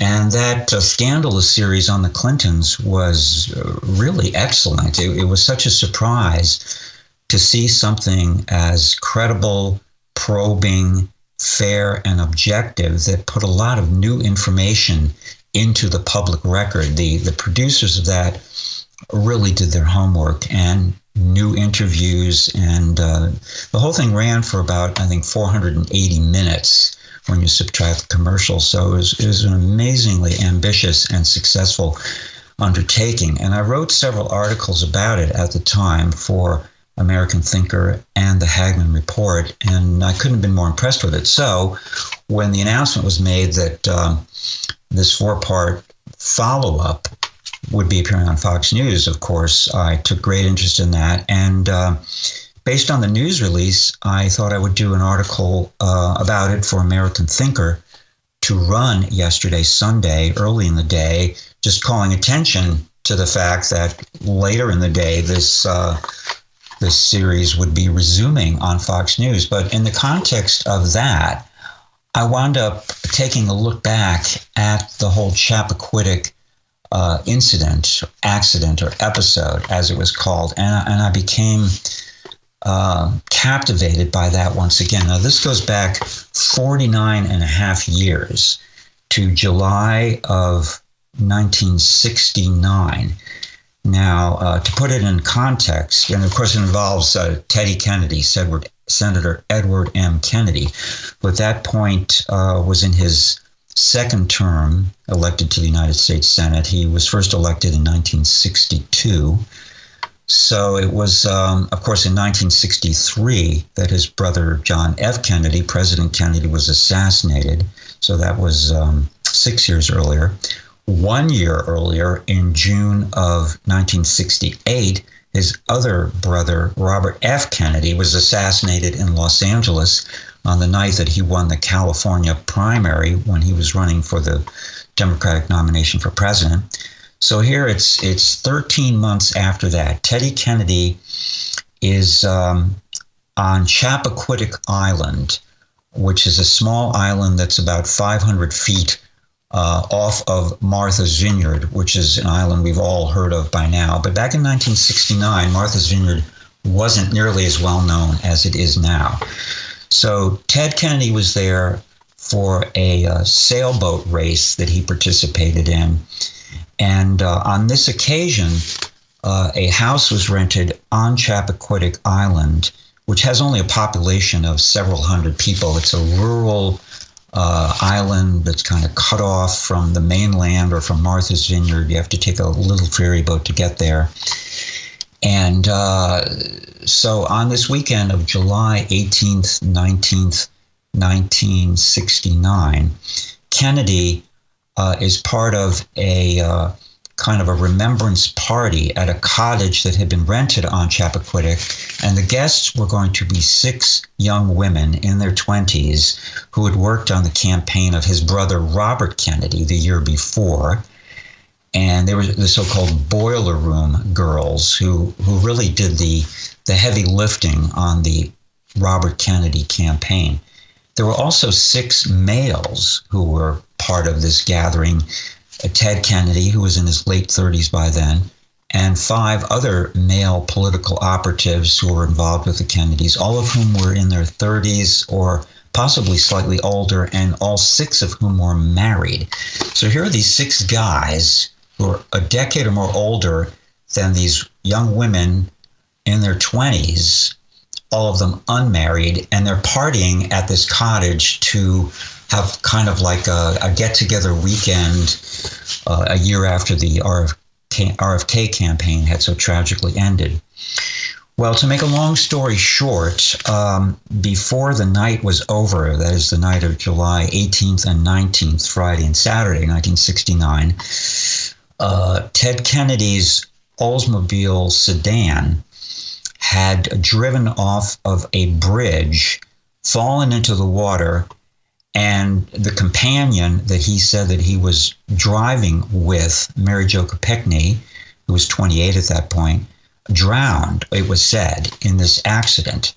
But the details are so mind-boggling when you go back and look at this incident that you can't even believe it. And I had kind of a personal relationship with this story because my first visit of many to Martha's Vineyard was in the very early 1970s, within a couple of years of this accident happening.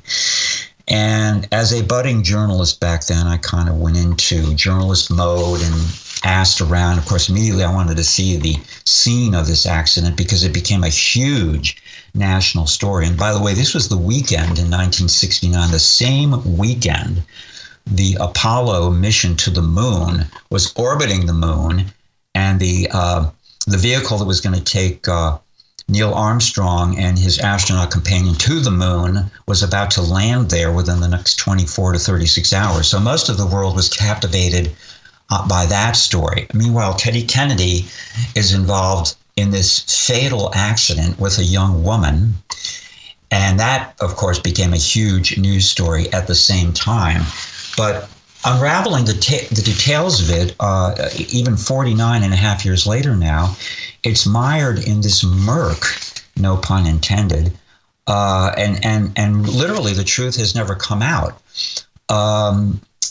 Again, to make a long story short, Kennedy claims, here's what he claims. He said that he left the party at about 11:30 p.m.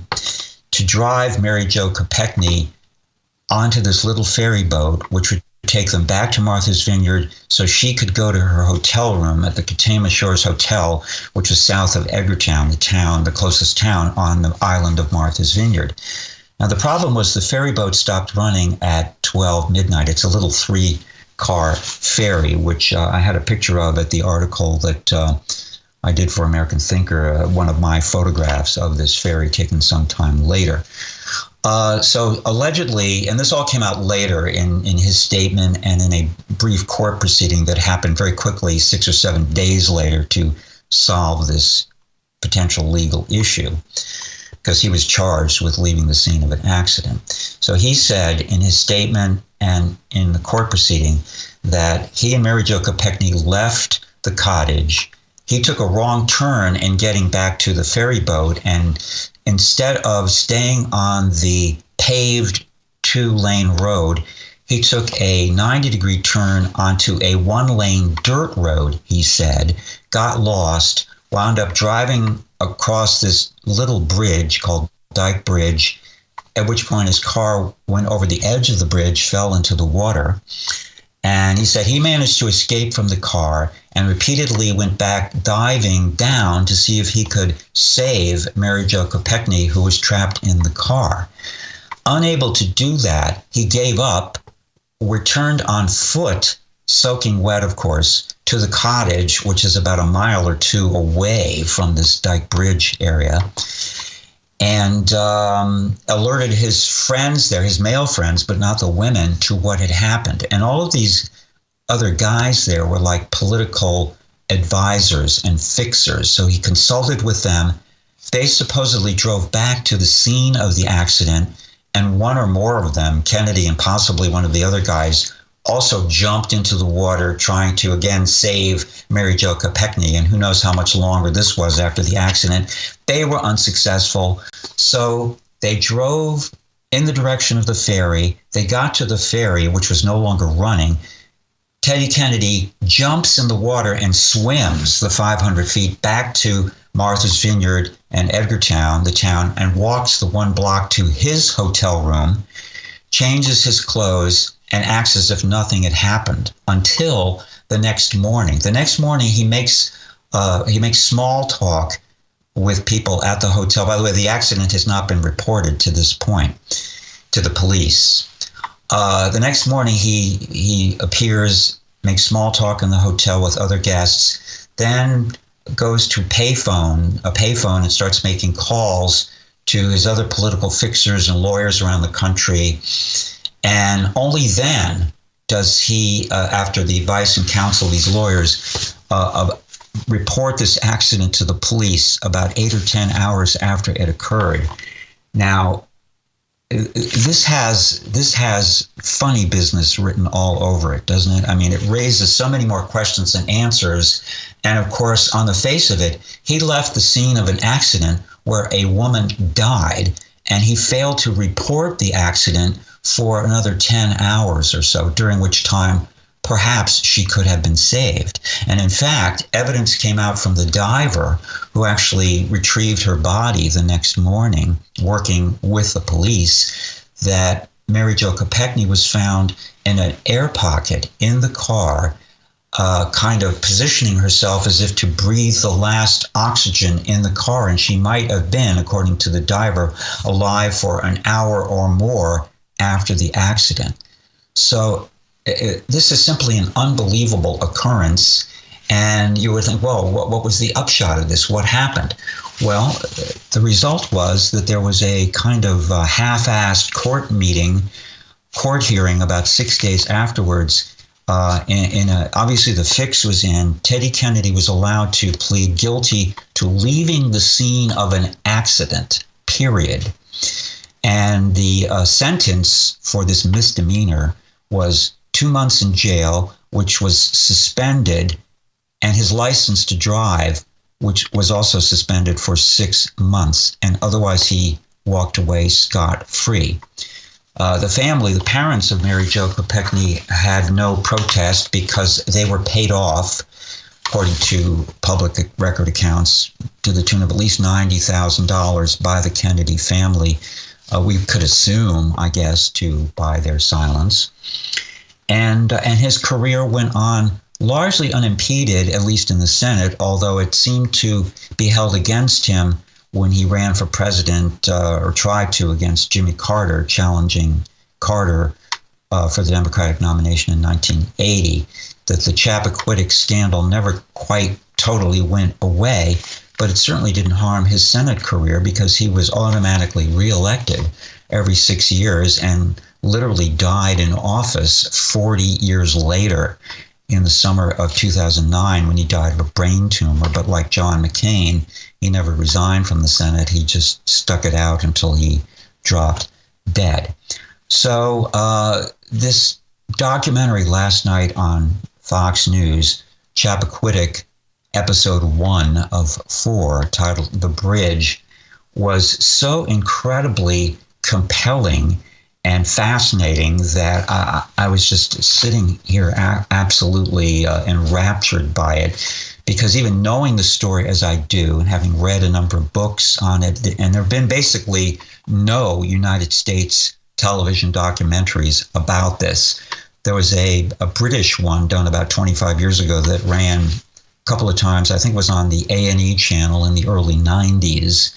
And several books were published on this, one or more of them self-published. The case never really reached the level of any kind of scrutiny in the mainstream media. And in fact, episode 1 of Chappaquiddick on the Fox News channel gets into that. It just very clearly, chronologically goes through the first night and day of and after the accident, and then the next 3 parts will take it from there. But I have to say, whenever I'm feeling down about the Fox News channel, they present something like this, and I'm a fan all over again, because you're not going to see this anyplace else. And I'm just amazed that it could even get on the air. And in fact, when all the hoopla started about memorializing the late President Bush, I thought, well, they're probably going to cancel or postpone this because it doesn't seem like it's in sync with where all the rest of the coverage is to go after the lion of the Senate, Senator Edward Kennedy, the senator who reached across the aisle. And of course, the same thing is being said about the late President Bush, that he too reached across the aisle. But, I would really recommend that people who even have only a passing interest in recent history check out episodes 2, 3, and 4, which will be airing on the Fox News channel next Sunday at 8 p.m. Eastern and Pacific, and then the 2 Sundays after that at the same time. Because this is one of the best documentaries you'll ever see, assuming parts 2 through 4 will hold up the quality, but I imagine that they will. Just a riveting viewing. We need more of that actual history being brought forward, and I'm glad they did that. And that different. I mean, to me, that separates, at least at that level, that separates Fox from other networks who won't dare touch that story. So that's good, man. And I'm glad you reported favorably on that. I kind of went out on a limb. You know, I hadn't. The only thing that Fox News provided to journalists, they didn't provide any way to review the first episode, or, you know, they provided 2 1-minute clips. But in those clips, I saw the style of it, the editing, the narration. It used the same narrator as the first season of the series. I thought, this looks like it's going to be good. So I took a chance, and my high expectations were actually exceeded. But what I did with most of my article there was in American Thinker, which appeared yesterday, was to briefly and concisely review the Chappaquiddick scandal. The article is titled "Must-See TV: Scandalous, Chappaquiddick Premieres Tonight." But I spent most of the article just reviewing the incident at Chappaquiddick, and I was able to use a photograph that I took of Senator Ted Kennedy in 1972, which is kind of revealing because this was, a little more than 3 years after the incident, and he was ensconced in the Senate, and he was campaigning at that point for Senator George McGovern, whose campaign I was traveling with. So in Newark, New Jersey, we were at a rally where Teddy Kennedy showed up and spoke on behalf of McGovern, but he has a very strange expression, it seems to me. And then another photo. I got to tell you, I attended a rally with Kennedy and Cronkite in my hometown during that. What was it? It was the 80 election, right? It was 80. Yeah. 1980. Yeah, boy, that shows how old I am. I was curious as to see what his remarks would be. That's why I attended. And I've got to say, the crowds were minimal. We're only talking a few hundred people as opposed to, what we see today. Just an FYI. Yeah, well, that campaign was really strange in 1980 because it kicked off on, I believe it was November 4th, 1979. That was a Sunday, and Kennedy appeared on 60 Minutes, I believe it was that night, on CBS in an interview with Roger Mudd. And when asked why he wanted to be president, asked on camera, he had a halting, stammering answer which made headline news, that he didn't even have any kind of rationale that he could describe on camera as to why he wanted to be president, and whether he was impaired by something, I don't know. But he ran, on the one hand, it was kind of an energetic campaign in certain instances. On another level, it was moribund from the start, so he didn't get very far there. But I mean, the shocking thing is all those years in the Senate, and then being referred to as the Lion of the Senate, whatever that's supposed to mean, and not only his complicity in this death of Mary Jo Kopechne, but the other things that he's done in his Senate career. Books could be written about that. It's just mind-boggling that somebody like him could be elected again and again. He could have lived to 100 and still been in the Senate. He'd been on life support. It's absolutely absurd. But at the very least, this material can go on the record now, and I have to say that whoever produces this scandalous program, they unearthed some interesting witnesses, including the original man who was the police chief of Edgartown, Massachusetts, 50 years ago, who was in charge of the investigation. His name is Dominic Arena. He was about 39 then. He's 89 now. They tracked him down, and he was giving excellent accounts on last night's episode of what went down. So just an amazing show. But, this is kind of a footnote that's intrigued me since the first season of Scandalous ran in 7 parts last winter. And when each episode showed and you got to the end of that episodes, there were no credits listed. No one was listed as a producer, director, writer, film company, whatever. The only credits that were given were acknowledgments for still pictures or audio or video that was used. There would be one screen of acknowledgments, and that was it.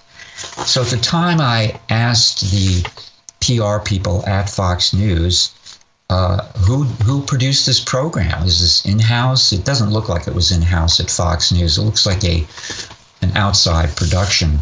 And all they did was resend me the initial press release, which had no information about who produced it. So last night I was watching season 2, episode 1 very closely. Once again, it gets to the end. The episode, there's a page of acknowledgments and nothing else. So I again queried one of my contacts at Fox News, and she said, well, I'll look into it. But I have a feeling that for some reason they're just not coming up with who's credited with this. And also, if you look at the Internet Movie Database or any of the other places online that usually are replete with credits for anything on television, documentaries, films, it has a listing for this series, but it doesn't give any credits as to who's responsible for it. And I find that very odd. And I wonder if one possibility is that the series is being produced by a production company outside of Fox, and they don't want to be credited for it because it will just cause them harm in the future with perhaps future business. That seems like a plausible possibility, don't you think? You know, as you were talking, I was thinking just that. Not the necessarily external production company, but with the attitude of many Americans. Yeah,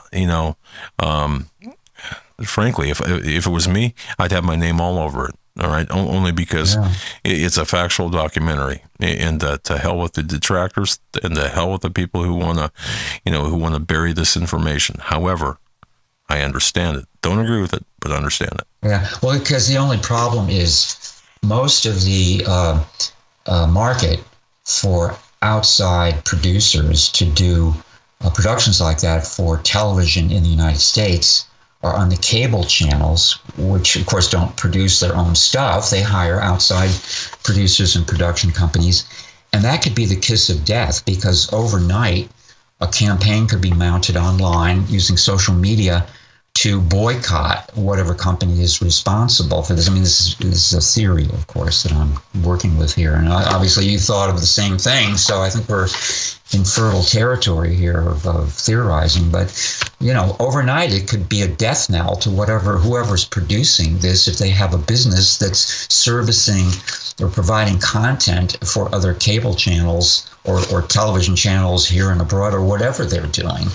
So, yeah, it's understandable, but it's just very, very strange. I can't remember ever seeing a production before that you couldn't find out, whose work is this. The only person credited is the narrator.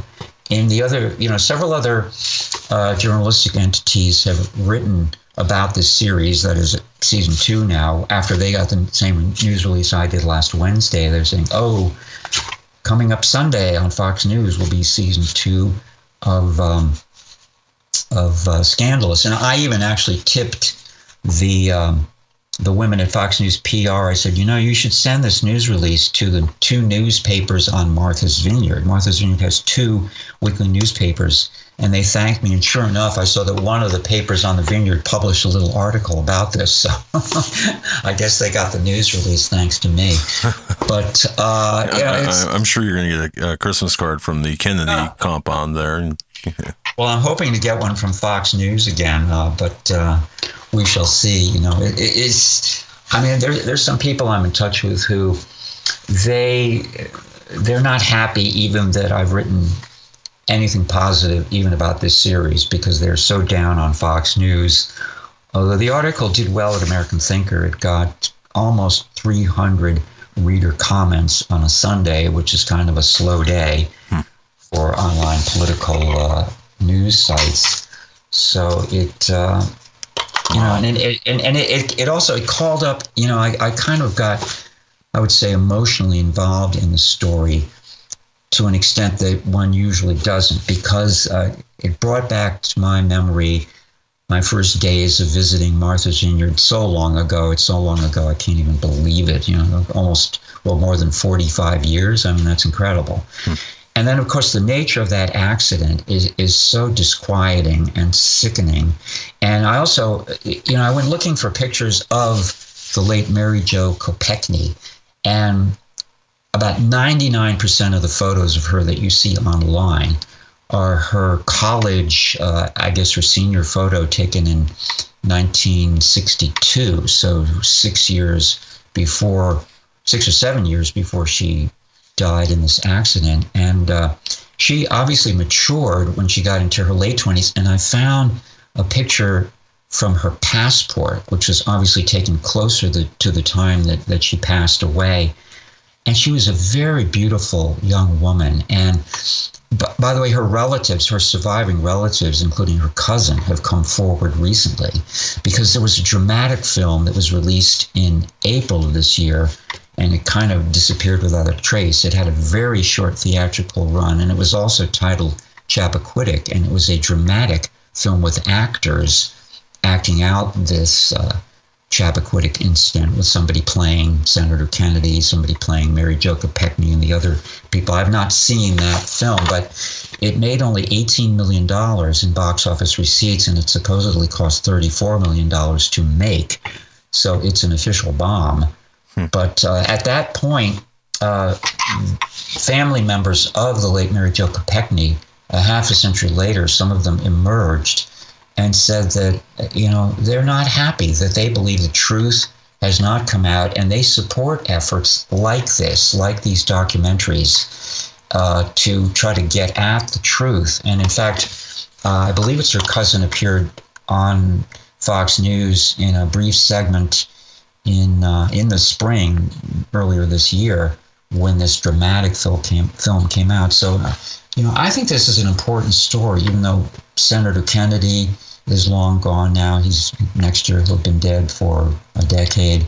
This incident will be 50 years old next July. But, this is an important part of our history. And if we can chip away at Kennedy's reputation deservedly with the truth, then I think there's no statute of limitations on the historical truth, no matter how old it is. I mean, we're still trying to understand in many ways what went on during the American Revolution. So why not, the Chappaquiddick incident, in my opinion? That's a great soundbite right there. Exactly. There's not, and by the way, I'll just say this. I've worked unsolved homicide cases where the family, 99% of the family members support investigations where there's still unanswered questions. I always question that 1% or 1/10 of 1%, whatever it might be, who don't want that brought out again. And it's always, I shouldn't say always, but it's for some, look into the reasons behind that. So I'm glad to hear that there's family support for various endeavors, and I'm glad. Yeah. So, okay. Well, and in the case of this documentary series on Fox, which again is continuing this coming Sunday and the next 2 Sundays at 8 p.m. Eastern and Pacific, they've done a really admirable job of putting new evidence on the record through their interviews, through the way they've laid out the chronology, and it's very, very accurate as far as I can tell. I mean, this is like the gold standard. I hope there's a transcript of it available at some point, because it really is just a breakthrough in understanding this case. I thought I understood this issue having, the interesting thing is when people today, they still go and look at this Dyke Bridge on Chappaquiddick Island because it's a landmark, although it's been changed in the 50 years. There's now a railing there. It doesn't look exactly like it did. But when you first get a look of the lay of the land there, the ferry boat to Chappaquiddick, between the Vineyard and Chappaquiddick, the roads, what Kennedy said he did and how he took a wrong turn, when you get a look at what the area really looks like, you realize there's no way his story could be anything like accurate. And then you see this documentary and it lays it out chapter and verse, unassailably, factually true. So I'm really looking forward to parts 2, 3, and 4. And by the way, a brief mention, it was 3 weeks ago now that A&E presented a 7-hour series on the Clinton affair, it was titled. And this focused exclusively on the impeachment of President Clinton for Whitewater, and as part of the Whitewater and the Monica Lewinsky investigation of the 1990s. And so far, I've watched the first 2 hours of that. And I have to say, the difference between that and what Fox News has done is, again, like night and day. Now, if you know the story of the Clintons and what went on during the 90s and before with them, you can watch something like this A&E documentary and still get some good stuff and insight out of it, but you have to really look at it between the lines. And if you're new to the issue, if you don't really know much about them, you're probably going to wind up feeling that, Ken Starr went over the top. He went overboard. He did the wrong thing there. And, the Clintons were unfairly accused or whatever. But this was the first time that Monica Lewinsky herself submitted to extensive interviews, actually 20 hours of filmed interviews for this program.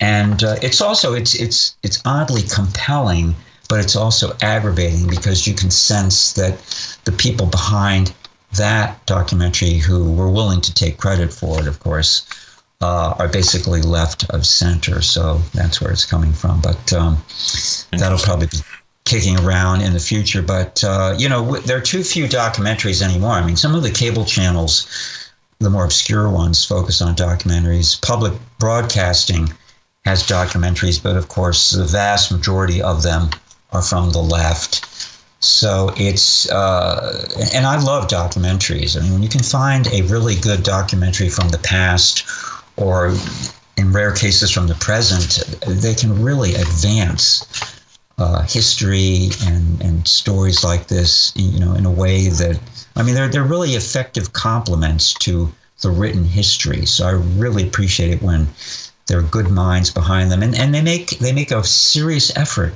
to do a factual, objective job. This was not a political hit piece last night, but in fact, it avoided pretty much totally any political hacks. In contrast, the A&E series on the Clinton affair has people like James Carville, the usual suspects, some from the right, most from the left. So you have a lot of hackdom opining there, which just, again, muddies the waters of what the issues are. This thing last night was like just the facts, ma'am. It was just fantastic. But now to the death of George Herbert Walker Bush on Friday, and I don't know why I should be surprised at this, but just like when John McCain died, I am kind of taken aback by how the mainstream media, the deep state, the Democrats, and many Republicans just fall into line and suddenly are treating George Herbert Walker Bush like he's walking on water. And okay, he's a former president. He deserves, his passing certainly deserves attention. It deserves coverage. His life deserves reflection and coverage. But this wall-to-wall, commercial free for the first hours was just, and then the repetition of it because it's on in the middle of the night, I just had to turn it off. And I started reflecting on what I know about President George Herbert Walker Bush, and also what I've been able to glean in the hours since then. Just briefly, I actually encountered George Herbert Walker Bush's father, Prescott Bush, in October of 1964 at the second political rally or event that I ever attended. It was a $100 plate fundraising dinner headlined by Richard Nixon, who was the former vice president at that point. This was 1964. And the dinner was to raise money in Connecticut for local candidates. And Nixon showed up and gave a really great speech, actually. And I was there with my microphone on the podium, sitting right there, right in front of Nixon. And Prescott Bush was on the dais too, because he had been an elected politician in Connecticut, I believe, United States Senate. And of course, I didn't know who he was then, but got some tape of him because he spoke. And I mean, if I had only known then what I know now, can you imagine? Because it has been widely reported, with some authenticity apparently, that Prescott Bush, as a Wall Street banker, had something to do with financial dealings with Nazi Germany in its nascent years of the 1930s. Now, I'm by no means an expert on that, but I would just mention that in passing. And then in 1980, I was covering the New Hampshire primary, primarily to follow Jerry Brown, who I was reporting on at the time because he was running for the Democratic nomination, didn't do very well that year. And of course, that was the year that George Herbert Walker Bush was challenging Ronald Reagan, more or less from the left. Bush was kind of a center-left rhino Republican, and Reagan was much more reliably conservative right. And Bush did not do very well there. And I did not cover Bush in person, but with my ear to the ground there for a number of days in New Hampshire during the primary season in the winter of early 1980. The buzz was that Bush was not running a good campaign. And of course, he lost, Reagan won. And then in a surprise move, Reagan chose George Herbert Walker Bush as his running mate, which reminded me of John F. Kennedy choosing his last challenger left standing, Senator Lyndon Baines Johnson, in 1960 to be his running mate, even though the two of them couldn't stand each other either. So that was a little strange. But in 1988, October 27th, I attended a campaign rally in San Diego at the Sports Arena Convention Center on behalf of Bush, and speaking there was President Reagan. He came into town for that rally, and I attended that rally. Bush was not there, but it was interesting. It was the only time I saw Ronald Reagan in person, and he was, of course, president with all of the attendant hoopla and traveling press and attention. So it was a really first-class, first-rate, energetic rally with the Gipper himself speaking on behalf of Bush. And then Reagan flew on Air Force One to Los Angeles after that to do another rally with Bush himself. Now, the next year, 1989, January 20th, I attended George Herbert Walker Bush's inauguration. I had tickets to it. They were not great tickets. They were in a standing area, but you had to have tickets even to get that close. And a friend of mine had a contact, I think it was with Representative Molinari's office from New York, a Republican. I believe he got us the tickets. But so we heard Bush's speech, which was kind of middling. But my major memory of that day, well, I have several memories. First, we met in the congressman's office before the event started. You gathered in the office, picked up your tickets there to the event, and they had coffee and pastries. So you schmoozed a bit with the legislative aides that you knew, and then you walked over to where the inauguration was actually taking place. And of course, there was far less security then than there would be now 30 years later. The other memory was it was so cold that when you actually got there and you're waiting for the event, you see the swearing in and the speeches, the only thought on your mind is, I can't wait till this is over so I can get inside and warm up. So that was the reality on the ground there that day. And then to advance the story briefly, my major experience with reporting on George Herbert Walker Bush came during the Operation Desert Shield Desert Storm. That was from August 2nd, 1990 until actually about a year later. On August 2nd, 1990, Iraq invaded Kuwait, and all hell broke loose during the next 5.5 months leading up to the biggest war since Vietnam. George Herbert Walker Bush, president, said this will not stand after he was encouraged to make a strong stand by Prime Minister Margaret Thatcher. And President Bush assembled a coalition of other countries via the United Nations to send troops massed in Saudi Arabia and elsewhere in the Middle East to unseat the Iraqi forces from Kuwait, which they had invaded. And this is, again, a long story we don't have time to get into. But for some reason, I became fascinated with that whole undertaking.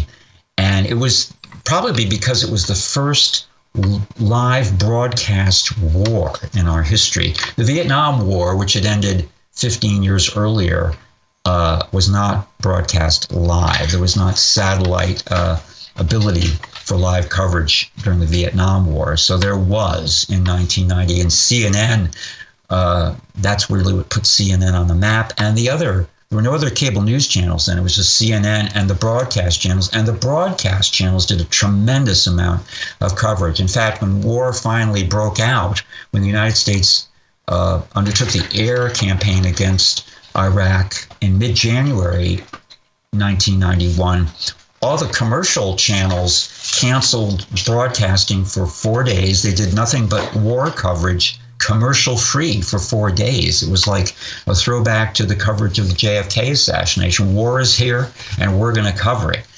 And, of course, the war itself, which had Bush sent 500,000 American troops to Saudi Arabia and other countries to mass to be ready to then have a ground invasion of Iraq, which the United States and the so-called allies did several weeks after the air campaign began.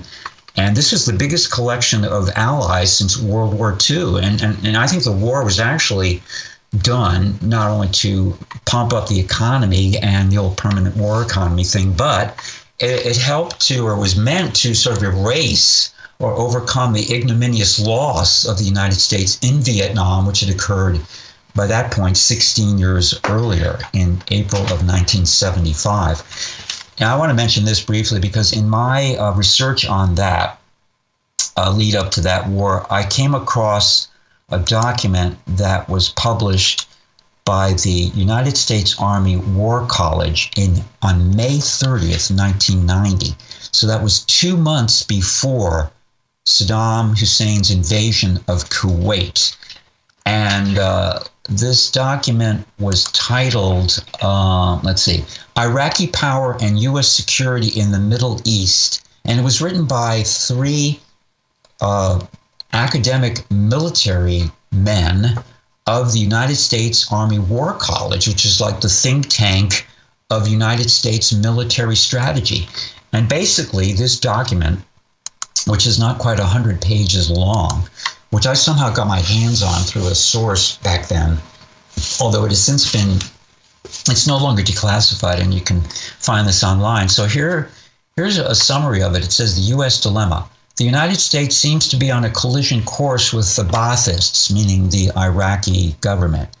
Remember, this is written 2 months before the Iraq invasion of Kuwait. To continue, this is unfortunate and unnecessary. The root of the problem appears to be Washington's inability to appreciate the intensity of Iraq's determination to overcome its present economic crisis, end quote. I mean, this is a mind-boggling report by United States military officers who study international geopolitics, and they said it was the United States that was looking for trouble out there, 2 months before Saddam invaded Kuwait. So the story is, grounds for further research at the very least. So when I'm reading stuff like that back in 1990, I'm getting more and more interested in what's going on here. And then, of course, the wake of that war, which was the shock and awe strategy, which we supposedly won in a matter of weeks, and we forced Iraq out of Kuwait, but we did not send troops to Baghdad, and Saddam remained in power for the next 12 years till we took him out in 2003.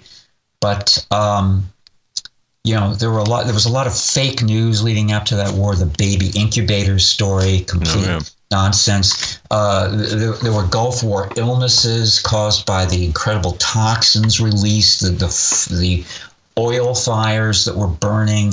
There was the April Glaspie affair, which I studied very deeply. She was the ambassador, the U.S. ambassador to Iraq, who exactly 1 week before Saddam invaded Kuwait, I think it was July 25th, 1990, she had a one-on-one meeting with Saddam Hussein at one of his palaces in Baghdad. And basically, the transcript of that meeting, which was released by Iraq, and she never denied it, was that she basically gave Saddam the green light to do whatever he felt like it militarily. She said on the record, the United States government has no interest in Arab versus Arab affairs. And there were later congressional hearings at the end of the war. She was called to testify. There was kind of a blip of interest in trying to figure out, how did this war happen? Was it the right thing to do? I mean, I was very against that war at the time. I didn't buy it at all from minute one.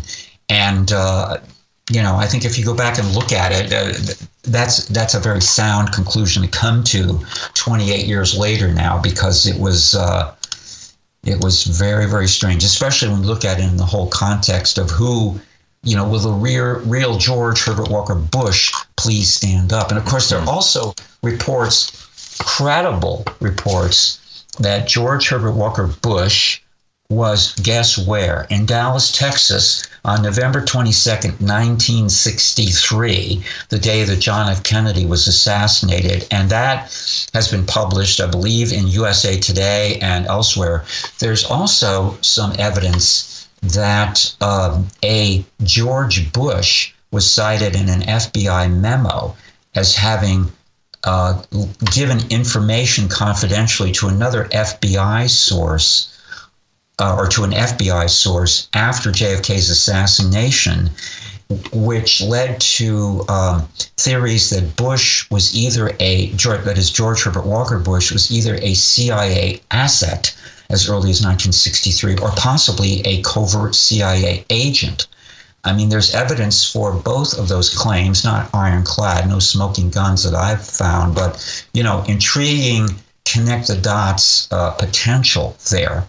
So, I mean, this story is so deep and so weird. And what's especially disquieting at this point is you're not going to hear any of this on any of the mainstream media, even a lot of the alternative or new media, and certainly not on Fox News. So it's really depressing and sickening when you see the people we usually put more trust in, like Sean Hannity, Tucker Carlson, Laura Ingraham, up there waving the flag unequivocally for George Herbert Walker Bush, without raising, even a minute question about any of this other information that is out there. They're just not going to go there. Just like they didn't go there with Teddy Kennedy and Chappaquiddick until 50 years had passed.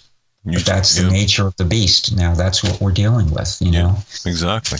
And I mean, the mainstream bought and paid for corporate media, not gonna go there at all. And I find it very, very disheartening as well when you look at it. It's wow. And you summarized all of that, those decades, very, very nicely, including and especially what I would term the CIA handling of CNN as it bloomed through the ranks from the Operation Desert Storm, I think. Oh yes, well they were the CIA. The government was working, both covert and overt, was working hand in glove with not only CNN, but with the broadcast networks, which still had serious news departments then, were able to go on the air with coverage, wall to wall when necessary. And that was a psyop from beginning to end, that whole Gulf War, the first Iraq War. Oh, I want to mention this. The news broke today that Glenn Beck's kind of dying cable satellite channel, The Blaze, is now merged with CRTV, which is Mark Levin's heretofore internet streaming only subscription channel. So presumably we can look forward to the programming that is currently on CRTV. That is Mark Levin, Eric Bolling, Michelle Malkin, and several others, possibly making it to the cable and satellite clearances that the Blaze channel certainly has. So this actually could represent a first major challenge, maybe an emerging fourth cable news channel that could actually challenge Fox News, CNN, and MSNBC. So stay tuned for that. And of course, later this week, after the Wednesday and Thursday services for President Bush conclude, I believe it's Friday that James Comey is scheduled to testify in a closed hearing before the House Judiciary Committee that the Republicans still control. Although an article I read today said that there's an agreement that his testimony, a transcript, will be released, I think. So I'm not sure why the hearing would even be closed. But and of course, I also have in mind that the comment by Alan Dershowitz about a week or so ago that Mueller's report, when that finally comes out, he said it will be, quote, devastating, unquote, to President Trump politically. So I take that to heart. I think we're going to have a tough row to hoe ahead, but all hands on deck when that happens. As you said, we better buckle up. It's going to get bumpy and rough, and I totally agree. Peter, thank you so very much. That was really an interesting walk around the last half century, but man, you put it together real well. So, and quickly, Diana West, I've confirmed today she'll be with us on Thursday at 9 p.m. Eastern. Man, I can't wait for that. Oh, okay. We're gonna tune in for that. If you folks, if you don't listen to any other segment, that's the one to listen to. And Peter, I'm glad you got her back. Thank you, brother. Appreciate it. Okay. See you then. Good night. That'll do it for us tonight.